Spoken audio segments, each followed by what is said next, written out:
এবং যারা একটু যদি পড়াতে দুর্বল হয় পরিপূর্ণ 1 থেকে 1.5 মিনিটে কোরআনের একটা পৃষ্ঠা পড়া যায়। আর সুবহানাল্লাহ, আলহামদুলিল্লাহ এগুলো বলতে 1 সেকেন্ড করে সময় লাগে, 1 সেকেন্ডের বেশি সময় লাগে। মানে 1 মিনিটে অন্তত 60 বার সুবহানাল্লাহ আলহামদুলিল্লাহ বলা হয়। কিন্তু আমাদের ঘন্টার পর ঘন্টার সময় গল্প গুজবে পার পেয়ে যাচ্ছে, ঘন্টার পর ঘন্টার সময় চোখের পলকে ফেসবুকে পার পেয়ে যাচ্ছে। কিন্তু 1 মিনিট সময় দিয়ে কোরআনের একটা পৃষ্ঠা পড়বো, এই সময়টা সারাদিনে একবারও বের করতে পারি না। কয় মিনিট সময় লাগবে? মাত্র 1 মিনিট।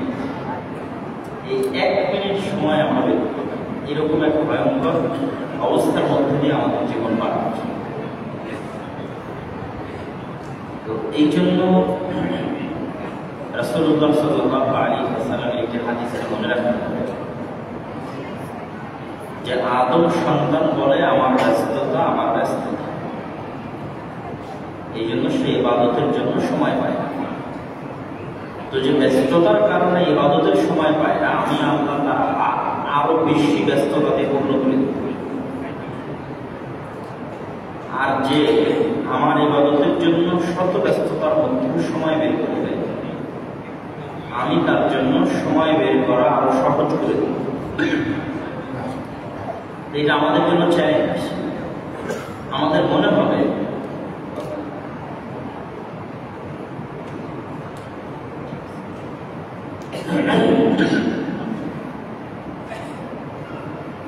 তো আমাদের জন্য এটা চ্যালেঞ্জ। এই যে রমজান মাস শুরু হচ্ছে, রমজান মাস শেষ হয়ে যাচ্ছে, আমরা কোরআনকে কতটা গুরুত্ব দিলাম, ইবাদতকে কতটা গুরুত্ব দিলাম।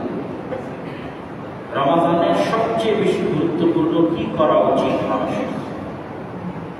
সবচেয়ে গুরুত্বপূর্ণ 2টা কাজ রমজান মাসে করা উচিত। 2টা সবচেয়ে গুরুত্বপূর্ণ 2টা। এক হচ্ছে কোরআন। 1 নম্বরে কোরআন। কেন 1 নম্বরে কোরআন? এই রমজানের যত বরকত, সব বরকতের কারণ হচ্ছে কোরআন।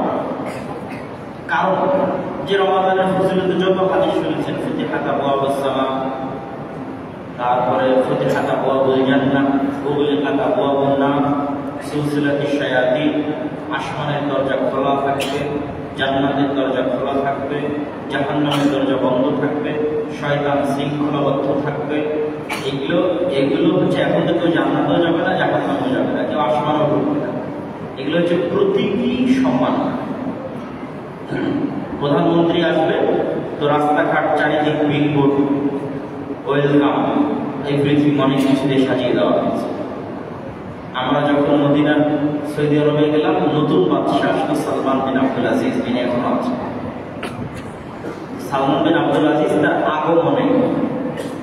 আগমনের খুশিতে, শুভেচ্ছা এবং স্বাগতমে সকল চাকরিজীবীদের বেতন 1 মাসের বেতন ডবল দিয়ে দিয়েছে। কে? সালমান বিন আব্দুল আজিজ এখন ক্ষমতায় আসে। তো এখন আসমানের দরজা খোলা, জান্নাতের দরজা খোলা, কেন? কে আসতেছে? রমজান আসতেছে। এটা আল্লাহর পক্ষ থেকে রমজানের সম্মান। এই যে রমজানের এই সম্মান, রমজানের এই বরকত, এই রহমত যে আমরা আলোচনা করি, শুনি, এটার মূল কারণটা কিন্তু কোরআন। আব্দুল্লাহ বিন আব্বাস আরো 1 ধাপ বাড়িয়ে বলেছিলেন যে আল্লাহ পৃথিবীতে যত আসমানি গ্রন্থ অবতীর্ণ করেছে, সকল আসমানি গ্রন্থ রমজান মাসে অবতীর্ণ করেছে। তাওরাত, জাবুর, ইনজিল, সুহফে ইব্রাহিম সব আল্লাহ রমজান মাসে অবতীর্ণ করেছে। এটা আব্দুল্লাহ বিন আব্বাস রাদিয়াল্লাহু তাআলা আনহু। কিন্তু কোরআন যে রমজান মাসে অবতীর্ণ হয়েছে, এতে কোনো সন্দেহের অবকাশ নেই। ইন্না আনজালনাহু ফি লাইলাতিল কদর। তাহলে এই পুরো মাসের সকল রহমত বরকতের কারণ যে বইটা, সেই বইটাকে যদি আমরা মূল্যায়ন না করি, তাহলে কি আমরা রমজানকে মূল্যায়ন করলাম? রমজানকে মূল্যায়ন করলাম। কিন্তু দুর্ভাগ্যজনক হলেও সত্য কি রমজানের ভিতরে কি রমজানের বাইরে সবচেয়ে অবহেলিত বই হচ্ছে কোরআন মুসলমানদের কাছে, সবচেয়ে অবহেলিত। এতটা অবহেলিত হিন্দুর কাছে তাদের বেদও নয়, এতটা অবহেলিত ইহুদির কাছে তার তাওরাত নয়, এতটা অবহেলিত খ্রিস্টানের কাছে তার ইনজিলও নয়। 99% ইহুদি প্রত্যেকদিন সকালে উঠে তাওরাত পড়ে, 99%। এবার আপনি বলেন বেড়াইলের কত পার্সেন্ট মানুষ প্রতিদিন কোরআন পড়ে?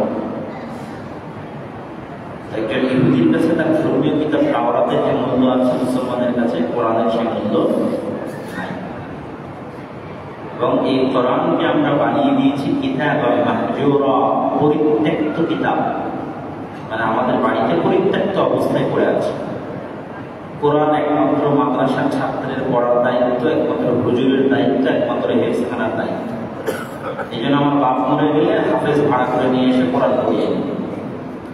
কোরআন আমার দায়িত্ব নয়। কিন্তু কোরআন খুব ভয়ঙ্কর কিতাব। কোরআন হচ্ছে এই উম্মতের ভাগ্য নির্ধারক। কিভাবে ভাগ্য নির্ধারক করলাম? রাসূলুল্লাহ সাল্লাল্লাহু আলাইহি ওয়াসাল্লাম বলেছেন, ইন্নাল্লাহা ইয়াদাউ আও ইয়ারফাউ, আল্লাহ সুবহানাহু ওয়া তাআলা আমার উম্মতের একদল মানুষকে উপরে উঠিয়ে দিবেন বিহাদাল কিতাব, এই বইটি, আর আমার উম্মতের একদল মানুষকে নিচে নামিয়ে দিবেন এই কিতাব। তো এই উম্মতের একদল মানুষ আবু বকর, ওমর, ওসমান, আলী সারা পৃথিবী শাসন করেছে। তাদেরকে আল্লাহ উপরে উঠিয়ে দিয়েছে এই কিতাব নিয়ে। আর আমাদেরকে আল্লাহ পৃথিবীর নিম্ন স্তরে নামিয়ে দিয়েছে। গত 100 দিনে 30,000-এর বেশি মুসলমান ফিলিস্তিনে হত্যা হয়েছে। 20 লক্ষ ফিলিস্তিনি নারী পুরুষ তাঁবুতে অবস্থান করছে, যাদের খাবারের ব্যবস্থা নাই, সাহারির ব্যবস্থা নাই, ইফতারির ব্যবস্থা নাই। এখনকার আজকের কথা, যারা ঘাস পাতা খেয়ে সাহারি ইফতারি করতেছে, এবং এটা গোটা পৃথিবীর মানুষ দেখেছে, গোটা পৃথিবীর মানুষ দেখেছে। এখন আজকের কথা, তাহলে এটা হলো আমাদের অবস্থা। আল্লাহ আমাদের এখানে নিয়ে এসেছে। তো এই একটা কিতাব দিয়ে আল্লাহ এই উম্মতের একটা অংশকে উপরে পৌঁছে দিয়েছে, একটা কিতাবকে নিচে নামিয়ে দিয়েছে। মানে এই উম্মতের যে অংশ এই কিতাবকে মূল্যায়ন করেছে, ওরা উপরে চলে গেছে। আর আমরা এই উম্মতের হতভাগা অংশ যারা এই কিতাবকে মূল্যায়ন করিনি, ফলত আল্লাহ আমাদেরকে নিচে নামিয়ে দিয়েছে। তাহলে এই কিতাবের সাথে মুসলিম উম্মার জীবন জড়িত আছে, পুরো একটা জাতির উত্থান এবং পতন জড়িত আছে একটা বইয়ের সাথে। সেটা হচ্ছে কোরআন। পুরো জাতির উত্থান এবং পতন। কোরআনের মূল্যায়ন আমাদের কাছে যেমন হবে, পৃথিবীতে আমাদের মূল্যায়ন তেমন হবে। আমার বাড়িতে, আমার ঘরে, আমার সমাজে কোরআন যেমন মূল্যায়িত হবে, আমাকে আল্লাহ পৃথিবীতে জাতিগতভাবে ওই রকম মূল্যায়িত হবে। আমার বাড়িতে, আমার ঘরে কোরআন যেমন অবহেলিত হবে, জাতিগতভাবে আল্লাহ আমাদেরকে পৃথিবীতে এরকম অবহেলিত করবে। তাহলে আজ ফিলিস্তিনের মুসলমানদের অবস্থা যা, আসলে আমাদের বাড়িতে কোরআনের অবস্থা তা বুঝে নিও না। আজ রোহিঙ্গার মুসলমানদের অবস্থা যা, আমাদের বাড়িতে কোরআনের অবস্থা তাই।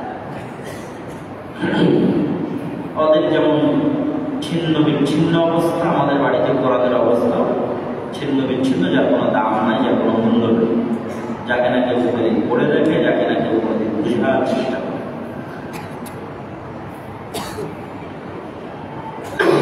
সম্মানিত উপস্থিতি, তাহলে রমাদান মাসে সবচেয়ে বেশি গুরুত্ব দিতে হবে কোন বিষয়টিকে বলেন তো? এটা জোরে বলেন, কোন বিষয়টি? এখন পর্যন্ত যদি পড়া না শুরু করে থাকেন, তাহলে আজ থেকে পড়া শুরু করতে হবে। রমাদান মাসে কোরআন পড়ার অভ্যস্ত হতে হবে, কোরআন শিখায় অভ্যস্ত হতে হবে। আর কোরআনের কিছু কিছু অতি গুরুত্বপূর্ণ দিক আছে, যে দিকগুলো আর কোনো কিছুতে পাওয়া যাবে না। তার মধ্যে যেমন একটা দিক বলি, রাসূলুল্লাহ সাল্লাল্লাহু আলাইহি ওয়াসাল্লাম বলেছেন, আল কোরআন হুজ্জাতুন লাকুম আও আলাইকুম। শোনো, তোমরা জোহরের পূর্বে 4 রাকাত পড়লে নেকি হবে, না পড়লে গুনাহ নাই। মাগরিবের পরে 2 রাকাত পড়লে নেকি হবে, না পড়লে গুনাহ নাই। তো কোরআন এমন নয় যে পড়লে প্রতি হরফে 10 নেকি আর না পড়লে কোনো সমস্যা নাই, এমন নয়। কোরআন পড়লে প্রতি হরফে 10 নেকি হবে, না পড়লেও সমস্যা আছে। সেটি হচ্ছে এই হাদিস, হুজ্জাতুল লাকুম আও আলাইকুম। কোরআনকে প্রত্যেক মানুষের জন্য সাক্ষী করে পাঠানো হয়েছে। প্রত্যেক মানুষকে যে আল্লাহ অপরাধী প্রমাণ করবে কিয়ামতের মাঠে, তো কিছু কিছু জিনিসকে আল্লাহ সাক্ষী হিসেবে কিয়ামতের মাঠে পেশ করবে। আল্লাহর আদালত, আল্লাহর বিচার বিভাগ। সাক্ষী কি? মানুষের 2 হাত, 2 পা। সাক্ষী কি? এই মাটি। সাক্ষী কি? কোরআন।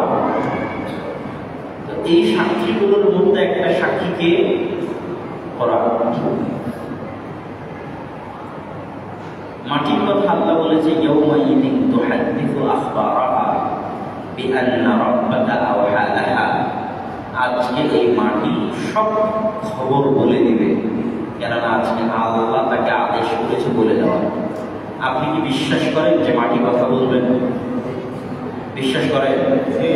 সবাই কি জিজ্ঞেস করতেছে, মাটি যে কিয়ামতের মাঠে কথা বলবে, এটা বিশ্বাস করেন? বিশ্বাস যে করবেন তার একটা ছোট্ট প্রমাণ। এই মাটি হাজার হাজার বছর ধরে আপনাকে, আপনার বাপ দাদা 14 গোষ্ঠীকে খাবার দিয়ে আসতেছে। খাবার টনকে টন, কোটিকে কোটি মন, আম, জাম, কাঁঠাল, লিচু, ধান, পেয়ারা। যেই মাটি যুগ যুগ ধরে গাছ উৎপাদন করার ক্ষমতা রাখে, ওই মাটি আল্লাহ চাইলে কথা বলারও ক্ষমতা রাখে। বুঝেননি মনে হয় আমার? যদি মাটির কোনো শক্তি না থাকতো তাহলে মাটিতে গাছ জন্ম নিত না। মাটির মধ্যে আল্লাহ আজকে গাছ জন্ম দেওয়ার শক্তি দিয়েছে, এই জন্য আমরা খেতে পারি। এটা একটা নিদর্শন যে মাটির শক্তি আছে। মাটিতে বীজ দিলে গাছ হয়। মাটি বাদে তোমরা গাছ লাগাও, দেখি কোথায় গাছ হয়। মাটি এই শক্তিটুকু আছে। যে মাটি আজকে গাছ উৎপন্ন করতে পারছে, সেই মাটি কি আমাদের মাটি কি করতে পারবে? কথা বলবে। আর একটা সাক্ষী মানুষের হাত। তো আগের যুগে মানুষের কাছে এটা বোঝা কঠিন ছিল, কিন্তু আজকের যুগে বোঝা অনেক সহজ। বেড়াইতে এখন একটা গোলাগুলি হোক, মারামারি হোক, তারপরে পুলিশ আসবে, সিএসি আসবে, ক্রাইম এরিয়া হিসেবে ওইটাকে সম্পূর্ণ আলাদা করে দিয়ে ওই ক্রাইম এরিয়ার মধ্যে যে রিভলভার বা যে পিস্তল বা যে রাইফেলটা পড়ে থাকবে, ওটা ওরা হাতের গ্লাভস দিয়ে উঠাবে, হাতে গ্লাভস করে ওটা দিবে ফরেন্সিক টেস্ট করতে, ফরেন্সিক রিপোর্ট করে ওটাকে কম্পিউটারের মধ্যে দেবে। তাহলে এই যে যত মানুষ এনআইডি বানিয়েছে, সিম কার্ড কিনেছে, পাসপোর্ট বানিয়েছে, সবাই হাতের ছাপ দিয়েছে, ফিঙ্গারপ্রিন্ট দিয়েছে। তো এই রিভলভারের ফরেন্সিক রিপোর্টটা যখন কম্পিউটারে দিবে, তখন এদের কারো না কারোর সাথে যদি মিলে যায়, পাসপোর্ট হোক, সিমওয়ালা হোক, সিম কার্ডওয়ালা হোক, এনআইডিওয়ালা হোক, এটা হচ্ছে ওই ব্যক্তির হাতের ছাপ। অথচ আমি যে এখানে হাত দিয়েছি, এটা কি এখন কি আর দেখা যায়? এখানে কোনো আলামত আছে হাত দেওয়ার? কোনো আলামত নাই। কিন্তু এখন এটা ফরেন্সিক রিপোর্ট দিয়ে দিলেই আমি আমার ফিঙ্গারপ্রিন্টের সাথে মিলে যাই। এই তো বিজ্ঞান এই পর্যায়ে চলে গেছে। তাহলে আল্লাহ যদি কালকে এটা কোনো মেশিনের মধ্যে দিয়ে দেয় এই হাত, তাহলে যত যত জায়গায় এটা স্পর্শ হয়েছে সব একের পর এক ভিডিও ক্যামেরার মতো আসতে থাকবে। এটা কি অসম্ভব? এটা কি অসম্ভব? এই তো আধুনিক প্রযুক্তি প্রমাণ করে দিচ্ছে সম্ভব। আমরা ছোট্ট মেমোরি কার্ডের মধ্যে কত কিছু সেভ করে রেখেছি। আল্লাহ এই চামড়াকে ওরকম একটা মেশিন বানিয়ে দিয়েছে, ভয়ঙ্কর মেশিন। আর এই মাটি হচ্ছে আর একটা ভয়ঙ্কর মেশিন। এই মাটি আর একটা রেকর্ডার, ভয়ঙ্কর রেকর্ডার, সব কিছু রেকর্ড করে রাখতেছে। এই কথা বলবে কি আমাদের মাঠে। আর এই হাতে চিপসের মধ্যে, মেমোরি কার্ডের মধ্যে সব সেভ হয়ে যাচ্ছে। এটা কি আমাদের মাঠে দেখা যাবে, কোথাও দিলেই দেখা যাবে। আর একটা সাক্ষী হচ্ছে কোরআন। তো প্রত্যেক মানুষের পক্ষে এবং বিপক্ষে কথা বলার সুযোগ পাবে কোরআন। এটা হলো বিপদ। যে কোরআন না পড়ার বিপদ। কোরআন পড়লে আপনি নেকি পাবেন, কিন্তু না পড়ার বিপদ কি? না পড়ার বিপদ হচ্ছে কোরআন বলবে আল্লাহ এই ব্যক্তি আমাকে পড়ে, একে জাহান্নামে দিয়ে। সরাসরি হাদিসের অনুবাদ। কোরআন বলবে আল্লাহ এই ব্যক্তি, আর বাড়িতে কোরআন ছিল, আর ঘরে কোরআন ছিল, SSC, HSC, honours, masters, BCS cadre, চাকরি বাকরি, বিয়ে শাদী, ছেলে মেয়ে, বাড়ি ঘর, এমন কোনো কাজ নাই যা করার এক সময় হয়েছে, শুধু কোরআন শেখার সময় হয়নি। বুঝেননি মনে হয় আমার কথা? যে দুনিয়াতে এমন কোনো কাজ বাকি রাখেনি যেটা করার এক সময় হয়েছে। সময় হয়নি কিসের? কোরআন পড়ার সময় হয়নি, কোরআন শেখার সময় হয়নি, কোরআন বোঝার সময় হয়নি। অতএব একে জাহান্নামে দিয়ে দেয়। আর বাড়িতে কোরআন ছিল, আর ঘরে কোরআন ছিল, আর মসজিদে কোরআন ছিল, আর এলাকায় কোরআন ছিল, শেখার মতো পরিবেশ ছিল, কিন্তু গোটা দুনিয়ার সব কাজ করে বেড়িয়েছে, কিন্তু কোরআন শিখেনি। এটাই হলো ভয়ঙ্কর। যে কোরআনের একটা ভয়ঙ্কর দিক হচ্ছে এইটা, যে কোরআন আপনার বিরুদ্ধে সাক্ষী দেয়। এই জন্য কোরআন মোস্ট ইম্পর্টেন্ট, অনেক গুরুত্বপূর্ণ একটি বই, যার সাথে আমাদের জাতির ভাগ্য জড়িত, যার সাথে আমাদের পরকাল জড়িত, এবং যার সাথে দুনিয়াতে আমাদের রহমত এবং বরকত জড়িত। আচ্ছা, আপনি কল্পনা করেন, এক কোরআনের বরকতে যদি রমাজান এত বরকত মণ্ডিত হতে পারে, তাহলে সেই কোরআনের বরকত আমরা সংগ্রহ করতে পারলে কত বরকত মণ্ডিত হব। এক কোরআনের বরকতে যদি লাইলাতুল কদর এত বরকত মণ্ডিত হতে পারে, ইন্না আনজালনাহু ফি লাইলাতুল কদর, লাইলাতুল কদরে খায়রুম মিন আলফি শাহর, যে লাইলাতুল কদর হচ্ছে 1000 মাসের চেয়ে উত্তম। কেন? এই রাতে নির্দিষ্ট করে এই রাতে কোরআন অবতীর্ণ হয়েছে। গোটা রমাজানের জন্য রহমত বরকত কি? গোটা রমাজানের মাসের মধ্যে কোরআন অবতীর্ণ হয়েছে। আর একটা রাতের জন্য নির্দিষ্ট রহমত বরকত কি? ওই রাতে কোরআন অবতীর্ণ হয়েছে। তাহলে সবই তো কোরআন। মানে রমাজানে যা আছে সব কার কারণে বলেন? কিসের কারণে বলেন তো? সব কোরআনের কারণে। এই কোরআনকে যদি আমরা মূল্যায়ন করি, শিখি, পড়ি, বোঝার চেষ্টা করি আল্লাহ কি বলেছেন, কি বলতে চেয়েছেন কোরআনে পৃথিবীর মানুষকে তার নবীর মাধ্যমে, একটা কিতাব আল্লাহ দুনিয়ার মানুষের কাছে পাঠিয়েছে। এই কিতাব এতটা পাওয়ারফুল, এতটা শক্তিশালী যে আল্লাহ সুবহানাহু ওয়া তাআলা নিজে কোরআন মাজিদের মধ্যে বলছেন, আল্লাহ নিজে কোরআন মাজিদে বলছেন, ওয়াইযা তুলিয়াত আলাইহিম আয়াতু যাদাতহুম ঈমানা। এই কোরআনের এতটা পাওয়ার যে কোরআন যদি কেউ পড়ে, বোঝার চেষ্টা করে, অটোমেটিক ওর ঈমান বেড়ে যাবে। আল্লাহ সুবহানাহু ওয়া তাআলা নিজে কোরআন মাজিদ সম্পর্কে বলছেন, ইন্নামাল মুমিনুনা আল্লাযীনা ইযা যুকিরাল্লাহ ওয়াজিলাত কুলুবুহুম। এই কোরআনের এতটা শক্তি যে মানুষ যদি কোরআন বুঝে পড়ে তাহলে ওর অন্তর চূর্ণ বিচূর্ণ হয়ে যাবে। আল্লাহর কসম, আমার বক্তব্য আপনাকে অতটা প্রভাবিত করতে পারবে না। আপনি যদি কোরআন বুঝে পড়েন, কোরআন আপনার হৃদয়কে যেভাবে দুমড়ে মুচড়ে দেবে। আর এক আয়াতে আল্লাহ বলেছেন, তালিনু কুলুবুহুম, অন্তরকে নরম করে দেবে। তাকশাইরু জুলুদুহুম, এগুলো সব কোরআনের আয়াত। চামড়া শিউরে উঠবে। কোরআন পড়লে এবং বুঝলে কি হবে? চামড়া শিউরে উঠবে। এই ক্ষমতা কোরআনের আছে, এটা মুআজিজা কোরআনের। আল্লাহ সুবহানাহু ওয়া তাআলা তো আর এমনি বলেননি যে হুদাল লিন্নাস, কি মুসলমান, কি হিন্দু, কি বৌদ্ধ, কি খ্রিস্টান, দুনিয়ার যে কোনো প্রান্তের যে কোনো ভাষার মানুষ যদি কোরআন বুঝে পড়ার চেষ্টা করে, কোরআন ওকে হেদায়েত দিয়ে দিবে। বলেন আল্লাহু আকবার। এবং কোরআন বিষয়ে আল্লাহ সুবহানাহু ওয়া তাআলা আরেক আয়াতে বলছেন, লাউ আনজালনা হাযাল কুরআন আলা জাবালিন লারাআইতাহু খাশিআন মুতাসাদ্দিআন মিন খাশিয়াতিল্লাহ। আমি যদি কোরআনকে হিমালয় পাহাড়ের উপর অবতীর্ণ করতাম, তাহলে তোমরা দেখতে যে হিমালয় পাহাড় কোরআন বুঝে আল্লাহর ভয়ে থরথর থরথর করে কাঁপতেছে। আর এক আয়াতে আল্লাহ সুবহানাহু ওয়া তাআলা বলছেন, আফালা ইয়াতাদাব্বারুনাল কুরআন আম আলা কুলুবিহিম আকফাল।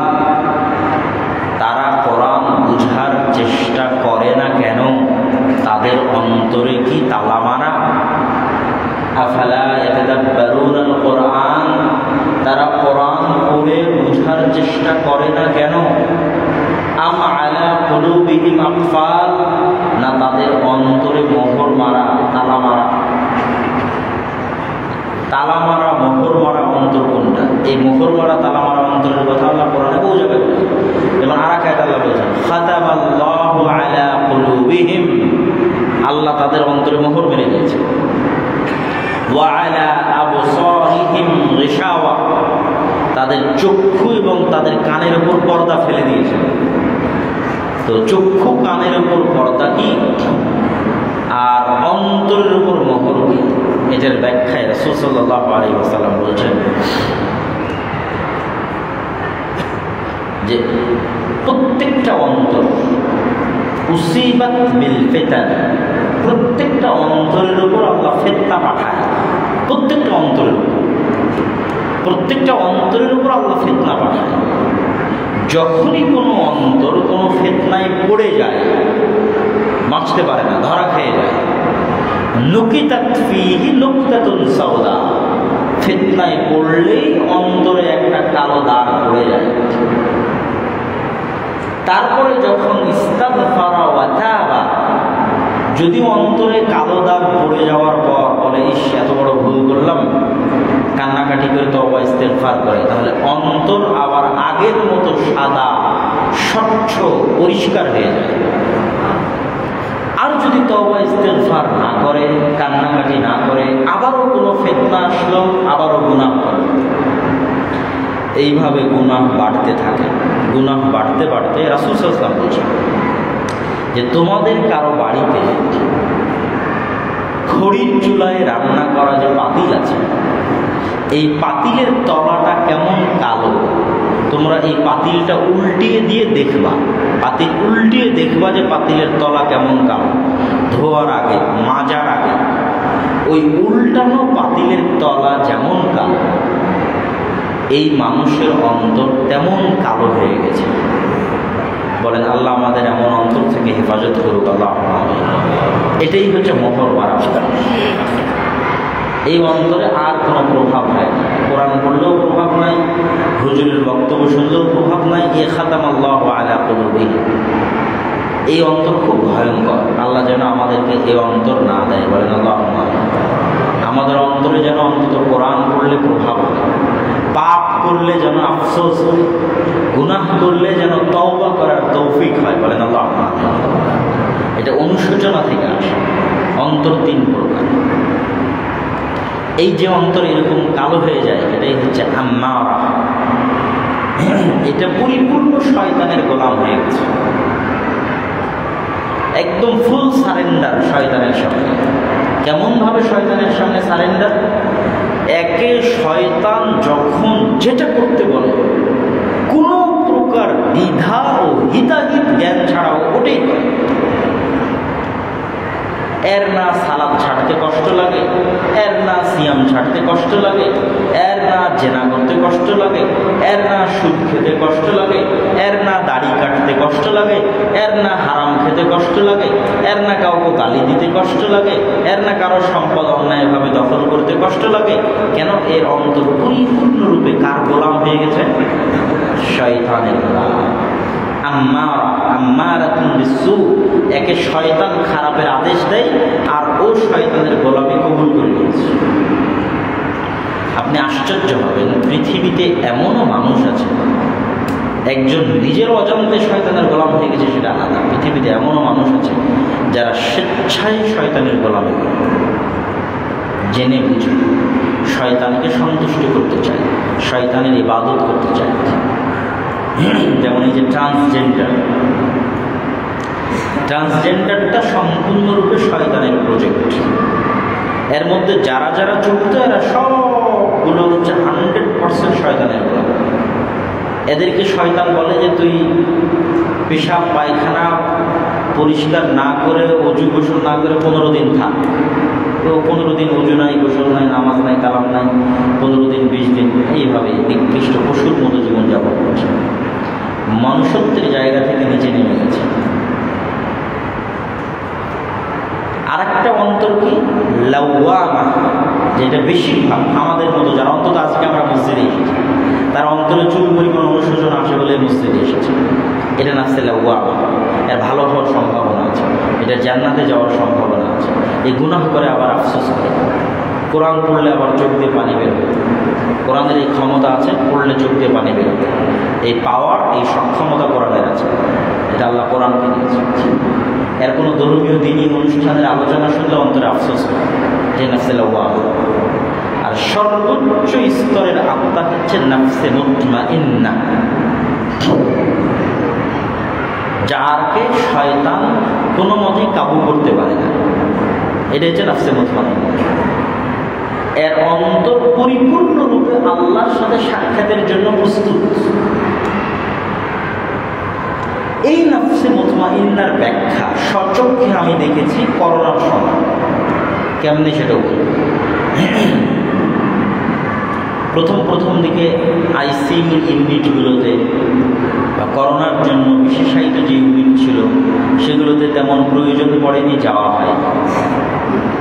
কিন্তু মধ্যেখানে যখন আমার দাদি অসুস্থ হলেন তখন ওখানেই পড়ে থাকা লেগেছে, যেখানে প্রত্যেক দিন 15-20টা করে লাশ বের হচ্ছে, মানুষ নিঃশ্বাস বন্ধ হয়ে মারা যাচ্ছে চোখের সামনে, শত শত মানুষ। তো ওই করোনার ইউনিটগুলোতে যখন রাউন্ডে দিতাম, রাজশাহী মেডিকেলের কথা বলছি, তখন বোঝা যেত যে একদল মানুষ ছটপট করতেছে বাঁচার জন্য। হ্যাঁ, বাঁচতে হবে, কিন্তু সে মৃত্যুকে ভয় পাচ্ছে। কেন? সে আল্লাহর সাথে সাক্ষাতের জন্য পরিপূর্ণ প্রস্তুত নয়, তাকে এনিওয়ে বাঁচতে হবে। আর আমার দাদি আমাকে বলতেছে যে তোমরা আমাকে এখান থেকে নিয়ে যাও, আমার মৃত্যুর সময় হয়ে গেছে, আমি মারা যাব। মানে ওনার জীবিত থাকার কোনো ইচ্ছাই নাই, একদম সজ্ঞানে স্বেচ্ছায়। মানে উনি পরিপূর্ণ প্রস্তুত ওনার প্রতিপালকের সাথে সাক্ষাতের জন্য। তো নাফসে মুতমাইন্না ওই নাফস যে পরিপূর্ণ প্রস্তুত তার প্রতিপালকের সাথে সাক্ষাতের জন্য। এখন আমরা পরিপূর্ণ প্রস্তুত কিনা যে এখন আমরা মারা গিয়ে আল্লাহর সাথে দেখা করব? যদি পরিপূর্ণ প্রস্তুত না হয় তাহলে আমাদের নাফসে মুতমাইন্না নয়, নাফসে লাওয়ামা।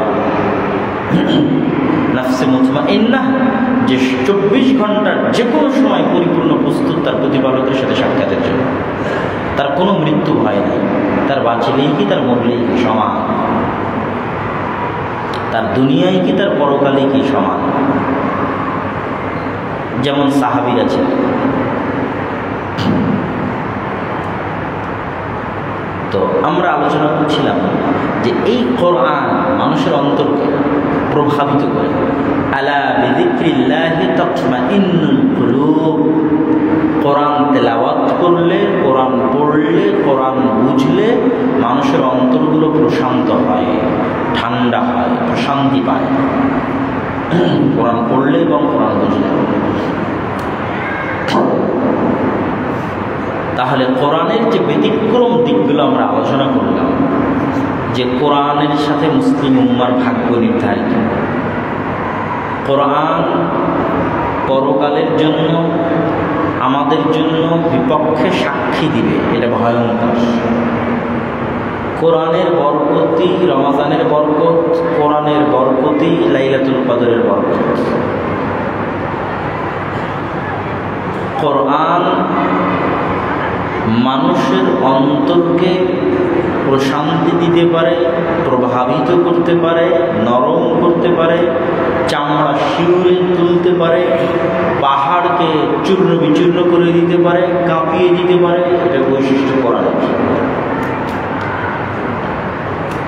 এই জন্য প্রত্যেক বাড়িতে প্রত্যেক মুসলিমের উচিত প্রতিদিন সকালে এবং প্রতিদিন সন্ধ্যায়, আর রমাজানে সবচেয়ে বেশি, ব্যস্ততাকে কমিয়ে কোরআনের পিছনে সময় দেওয়া। কোরআন বোঝার পিছনে, কোরআন শেখার পিছনে, কোরআন অনুভব করার পিছনে। সম্মানিত উপস্থিতি, তো আজকে আমরা আল্লাহ সুবহানাহু ওয়া তাআলার কোরআন থেকে আমাদের জন্য কিছু শিক্ষণীয় বিষয় তুলে ধরার চেষ্টা করব। তো কোরআন থেকে কিছু শিক্ষণীয় বিষয় তুলে ধরার জন্য। উপরে কি আওয়াজ যায় না? উপরে আওয়াজ পেলে এত হইচই হচ্ছে কেন?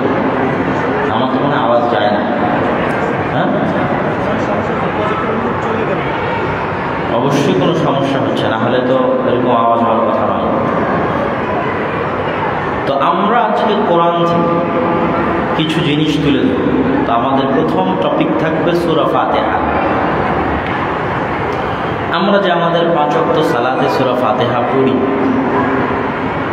সূরা ফাতিহা ছাড়া সালাত হবে না, এটা সূরা ফাতিহার গুরুত্ব। আর এক হাদিসে সূরা ফাতিহার গুরুত্ব তুলে ধরতে গিয়ে রাসূল সাল্লাল্লাহু আলাইহি ওয়াসাল্লাম বলেছেন, মা উনজিলাত সূরাতুন ফিত তাওরাত ওয়ালা ফিল ইনজিল ওয়ালা ফিজ জাবুর। পবিত্র কোরআনে এমন একটি সূরা আছে যার মতো সূরা ইনজিলে অবতীর্ণ হয়নি, তাওরাতে অবতীর্ণ হয়নি, জাবুরে অবতীর্ণ হয়নি, সুহফে ইব্রাহিমে অবতীর্ণ হয়নি। সেই সূরাটি হচ্ছে সূরাতুল ফাতিহা। রাসূল সাল্লাল্লাহু আলাইহি ওয়াসাল্লাম সূরা ফাতিহাকে বলেছেন উম্মুল কোরআন, কোরআনের মা, কোরআনের সারমর্ম, সার নির্যাস।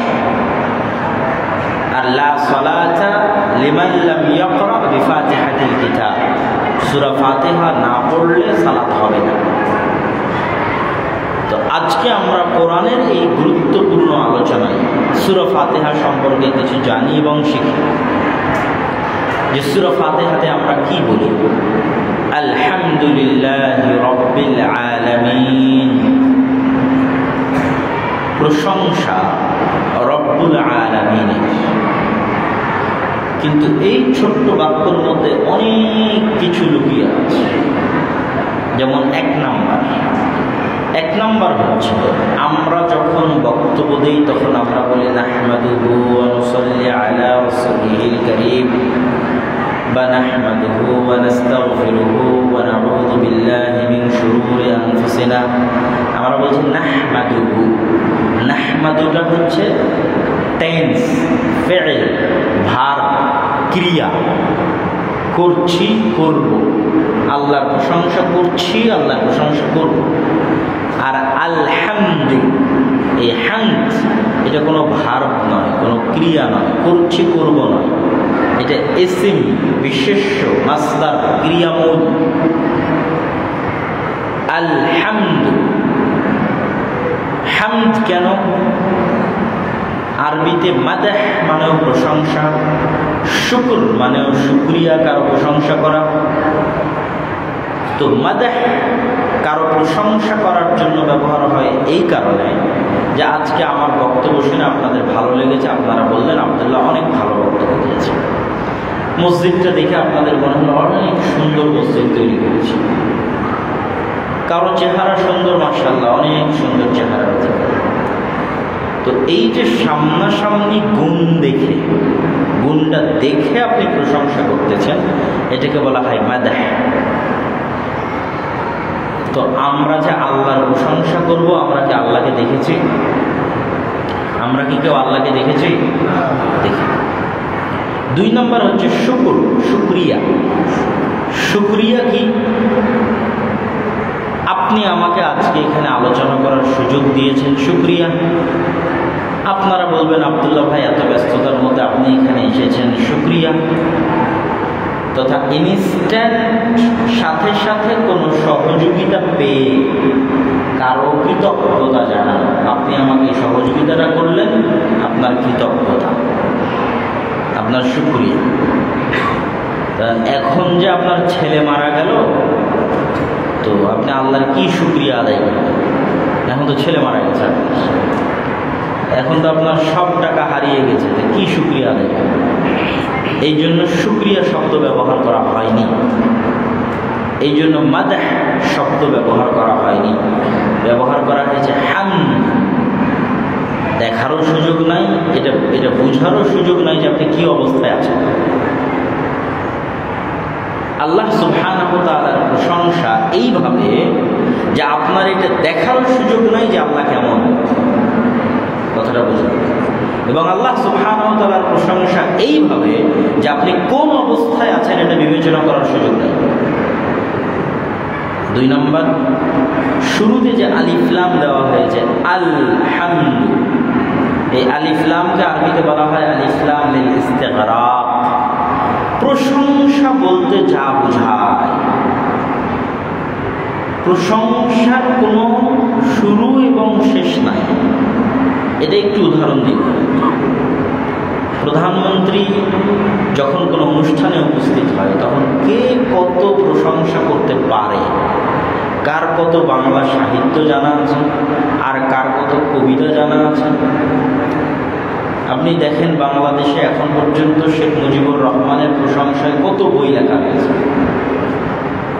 তো প্রশংসার কোনো শেষ আছে? শেষ নেই। মুহাম্মদ সাল্লাল্লাহু আলাইহি ওয়াসাল্লাম বলছেন, কিয়ামতের দিন উনি যখন আল্লাহর সামনে সিজদা করার অনুমতি পাবেন, ওই দিন উনি এমন এমন ভাষায় আল্লাহর প্রশংসা করবে যা উনি আর আগে কোনোদিন জানতেন না। বলেন আল্লাহ।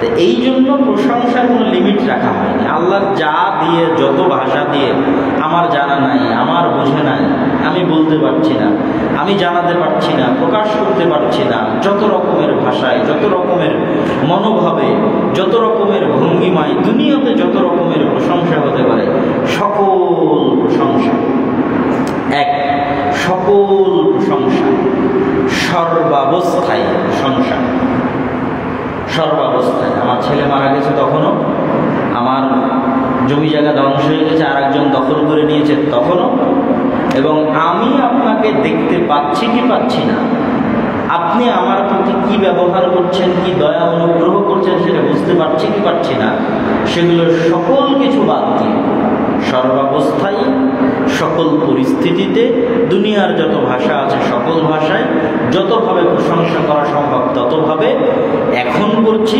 ভবিষ্যতে করব, অতীতে করেছি না, চিরন্তন চিরস্থায়ী, চিরন্তন চিরস্থায়ী। আব্দুল্লাহ ভালো ছিল, ভালো হবে, ভালো হচ্ছে না, আব্দুল্লাহ ভালো, চিরন্তন চিরস্থায়ী। আপনার চিরন্তন এবং চিরস্থায়ী প্রশংসা অতীতে করেছি, ভবিষ্যতে করব, এখন করছি না। আলহামদু, খালি এই একটা শব্দের এই হলো ব্যাখ্যা, যে আমরা যে বলি সমস্ত প্রশংসা আল্লাহ, তো এটার ব্যাখ্যা, এটার ব্যাখ্যা হলো এটা। তো সর্বাবস্থায় এটার আরেকটু ব্যাখ্যা না দিলে এটা অস্পষ্ট থাকবে অনেকের মনে, যে আমার ছেলে মারা গেল তখনও প্রশংসা, আমার টাকা পয়সা হারিয়ে গেল তখনও প্রশংসা, কেন?